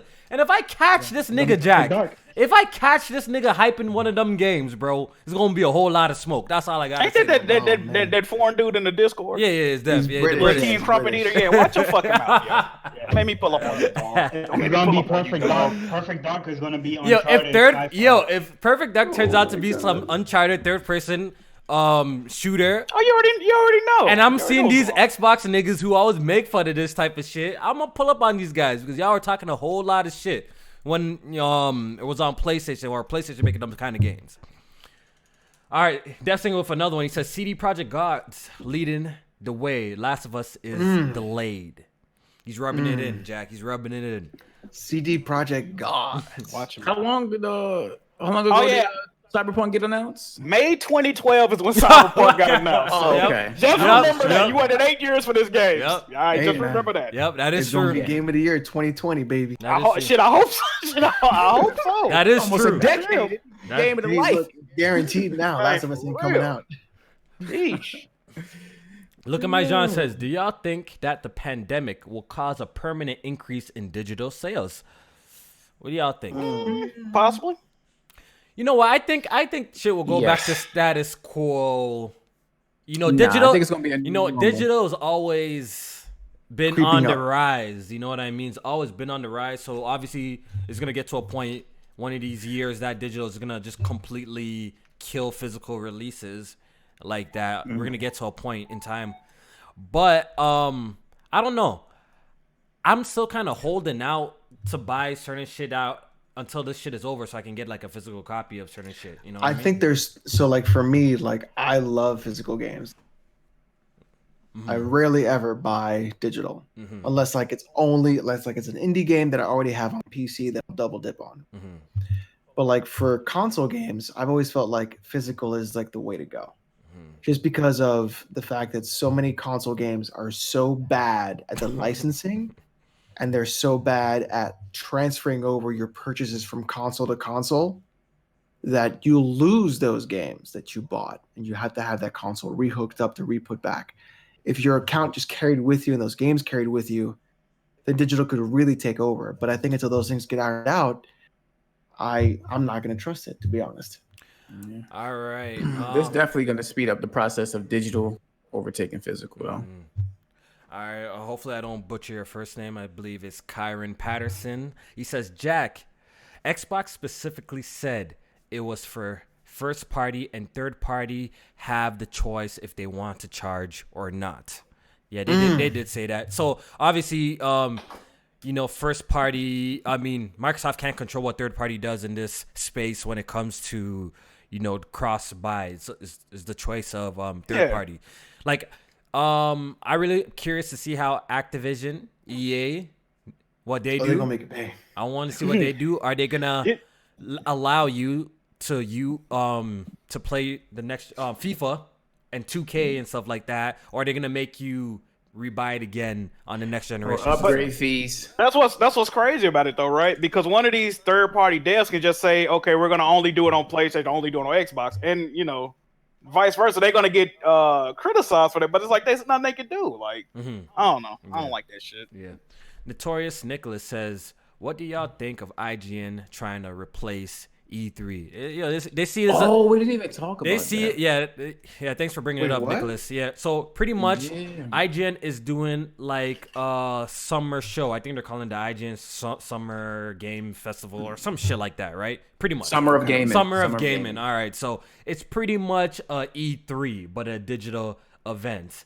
So I guess they're just trying to capitalize on the opportunity because E3 is not happening this year. They came out and said that they will not be doing no digital event, and they actually announced the dates for 2021's E3. I believe it's June 15th to June 17th or something like that. So, prior to this, they were exploring ways to maybe do a digital event, but now they figured out they can't do that shit. So IGN is stepping up and doing some sort of digital event for this year, and they already got a whole bunch of partners that is going to come and show off new games. And they're gonna talk about some next generation stuff too with the next generation consoles. So rest in peace, E3. It's a wrap for E3, dog. I think this might be the nail in the coffin, yo. This might be it. Still, the fact that they couldn't even secure publishers for a digital event, and IGN could, it tells me everything I need to know. Yeah, I think fucking IGN. I think this is a wrap for E3. I think this is a wrap, man. And even Microsoft is canceling a lot of their digital events. I mean, their events until next year. I don't know if that includes Xbox events, but a lot of their events is getting canceled too, and they're going the digital route. Yeah. So, what's crazy? They probably wanted to charge them to partake in the digital event. Probably. That's what I'm saying. Like they just be charging people for no reason, yo. Well, they are how are they supposed to make their money though? From ads? I mean, true, but it's ad revenue and shit. I guess ads how's E3? Ad revenue. This is sponsored by such and such. No. That's probably what Jeff Keighley does. Why he got all them ads. That's why. Game Awards. Yeah, that's how he gets his shit because that shit has mad ads in it. So, right. All right, this donation is from Josh T. Says, did D-Batch get the corona because he's spinning fuckery? That's what he said. That's messed up. Crazy, man. That is the thing to say. All right, that's pretty much all the topics we had this week, man. We did back-to-back podcasts. We did one yesterday, and we did one, obviously, today, our normal scheduled podcast. So we bust out here, man. We bust, but it's quarantining time, yo. We just inside playing games, trying to cash in on some of these relief checks, you know what I mean? Yo, J-Man, you getting blessed with one of those or not? Hell yeah, I'm getting blessed. And my job need to be giving me a raise as they're not paying. They're not giving you dangerous pay or hazard pay. Hell no, I ain't getting no bruh, I need all of that. You're not getting hazard pay? No. That kind of sucks. I don't work for a government funded company, so it's they get their money through donations and shit. Yeah. So it's time to leave. That's basically what that means. Yeah. All right, so yeah, we're gonna wrap up the podcast, and despite all the shit that we be talking, man, we do appreciate y'all tuning into the show. Shout out to all our patrons, we do appreciate y'all. I actually have some codes to even give away on there, so check out later on. Actually, tomorrow in the afternoon, I'm gonna be dropping some game codes in there because I got a whole bunch stacked up. But we're gonna go ahead and Tony Wood, I already read your super chat. I think sir. you missed one. Oh, did I miss one? All right, I'll read it again. I'll read it again. Let's see if I can find it. It says something about. I'll read it again. Hold on. I think something about me. I think I only read one of it. Yeah, you're right. I apologize, Sony. He says, I got a question. How we under quarantine and I still can't find anybody playing Gears 5 online? Ain't that game free on PC, fam? It's free to play for the weekend. Yeah, I don't know about that, man. I don't even have. Actually, I think I do have it installed, but I haven't played Gears 5 in a minute. I was thinking about that too today. I want to see the active users daily for Uncharted 4, The Last of Us, Gears, Halo, and Forza. I want to see that. I want to know which one you believe. Why are you trying to make a bet that I'm fairly confident that Last Uncharted 4 and The Last of Us combined has more active users than those games combined. I'm pretty confident in that. The last installments. I think so. Well, I don't. You know what? I might have to take that back because Uncharted 4 is low-key dead online, but they gave it away on Plus though. On Plus, it's on Plus now, so it might have inflated those numbers. Yeah. Nah, they're gonna say larger install base. What'd you say? I can't even hear you, dog. My bad. They said they're gonna say it's a larger install base on the PS4. That's why it's Oh man, that's included with PC players though. Win 10, fam. Def Singer got a lot of smoke for The Last of Us today, man. He's really botting out here, man. Don't stay around no water, my nigga. You might fry, dog. He says, I want to see the active users for the mid of us. You need to put some respect on The Last of Us, man. The mid of us. Yeah, I'm pretty sure, that game's been going for a long time when it comes to the multiplayer, so that's actually pretty impressive. To find a match. It's pretty impressive in itself. But let's go ahead and do the introductions. I want to shout out to Chris for joining us a little bit. What? What I say? What I say? The outro. What I say? Outro. No, but what did I say though? What did I say? Introduction. I don't even know what I said, bro. It's been a long week. It's been a long week, man. Them back-to-back podcasts is different. Yeah, back-to-back podcasts, bro. We've been putting in overtime for y'all. Yeah. Boys. So we're gonna do the outros, and we're gonna start off with Chris. Thank you for showing up. I want to have you on the podcast properly, from the beginning, but you pulled up. You want to do your outro? Yeah, man. Thanks for the invite, man. Yo, it was great talking to you guys. Great conversations. Even if we disagree, that's fine. Yeah, man. Excited. Y'all can follow me at Chris Righteous. Excited to play this FF7 remake for the rest of the world. It's coming out tonight and tomorrow. So yeah, man. Everybody play their games. Stay clean, wash your hands, and be safe out here. That's right, wash your hands. Stay clean, wash your hands. Wise words from a decent man. Rafe the Emperor says, I want to see Def Singer take his mouth off Phil's tip. Facts. Hey, yo. Facts, man. What is going on? Y'all niggas wild today. This has been a wild pod. Why did I think this podcast was going to be kind of like chill? Like, you know what I mean? Like, I never had the energy today. Like, I really don't. It's been lit today. But it's been like kind of wild today. Alex, I didn't think it was going to go that way. I didn't think it was going to go this way today, man. I thought we were just going to be chilling, man. Hold on. First of all, it's been how many weeks in quarantine? I don't know, man. I don't know, bro. Almost 4 weeks, I think. Almost 4 weeks in quarantine. Well, it's like 3 for me, right? So, one, I'm Florida man. That's without a doubt. Hey, me too, Alex. Oh man, listen, and you're Puerto Rican. That makes sense. I'm Florida man. And you're Puerto Rican. That makes sense. Yeah. So that's double the problem, right? Old Town, baby, Orlando, 407. Oh man, 407. Shoot. I live in Texas now. Look, listen, it is 305 till I die. I'm in 305. It's 305 till I die. If you from Dade, I rock with him. That's what it is. So, first of all, we quarantined for 3 weeks. First of all, Florida man. Then quarantine for 3 weeks. Then we're gonna come up and I'm like, what, 7.5%, 8% beers. We're in. Right. So then you're gonna come to me and be like, I wonder why this podcast was crazy. Why? Well, Yeah, we going It's crazy. a recipe for fuckery right there. It's a recipe.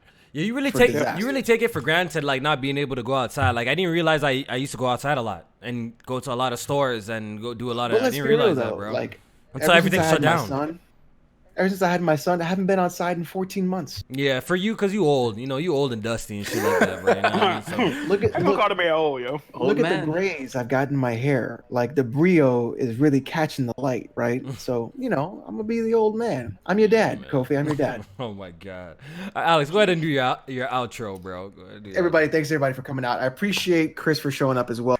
Conversation, good talk. Thanks everybody for having fun. Look, listen, I'm gonna be real. If you like the podcast, if you had a good time, if you enjoyed the content that we're providing you, do not hesitate to subscribe to all our channels. Definitely. Donate to the Patreon. Enjoy the content we're giving you during the quarantine. Come to our channel, support us, because you know what? When I stream, there's not a lot of fuckery. It's just a lot of good times and chill. We're just chill, okay? Come on down to my channel. I'm putting videos out every other day or every day. We're making streams. We're making good content. J-Man's finally making content. I know. You been saying that? Jack is doing I'll daily streams all the time. Kofi, I Kofi disrespect. be chilling in the Discord, man. He falling back. Kofi's in the Discord. Hey, right? I just dropped the video. I just dropped the video with 4 bands on it, so relax. You know what I mean? All right, so there you go. Relax. So Let 'em know. look, here's the thing. We provide fun, non-political, excellent content to take your mind off of the insanity that's going on in the world today. Support us by hitting the like button, subscribing, and if you want to give extra, you can give extra by other ways like the Patreon or Super Chats. I appreciate it. I love you. Thank you for watching, and have a great day. Yo, I didn't mean it when I said y'all niggas had mucus on your brain. By the way, I just want to say that. That was funny. That was funny, yo. Shout out to y'all. Shout out to y'all. That was But y'all just be hilarious. confusing me, dog. Y'all be confusing me. You know what I mean? J-Made, yo. Yeah, everything that Alex said, and follow me on Twitter at jmain518. Also check out the Patreon. We, like Kofi said, we did a off the record, which was a dope episode. Also, I was on AGS, which is another fire episode I did this week. Okay. Do they So play check video that games? out. They definitely don't play no video games, not at all. And I called them out for that too. So Oh, go man. ahead, go over there and check that out. That episode was fire. And also check out my channel, like Alex said. You can hear my thoughts more in depth about the DualShock 5 PS5 controller. Mm-hmm. Jack. Good podcast this week, lit podcast this week, man. Everything Alex and Jay made and everybody else said. And check me out. YouTube, Twitch, Twitter, Mixer, Jack Move Johnny. Y'all know how to get in touch with me, man. We out. Yeah, shout out to y'all, man. You already know what it is. Press Our Podcast can be found on SoundCloud, iTunes, and Google Play. And we're gonna see you guys next week. Make sure y'all hit the like button on your way out if you enjoyed the show, and we really appreciate it, man. We out.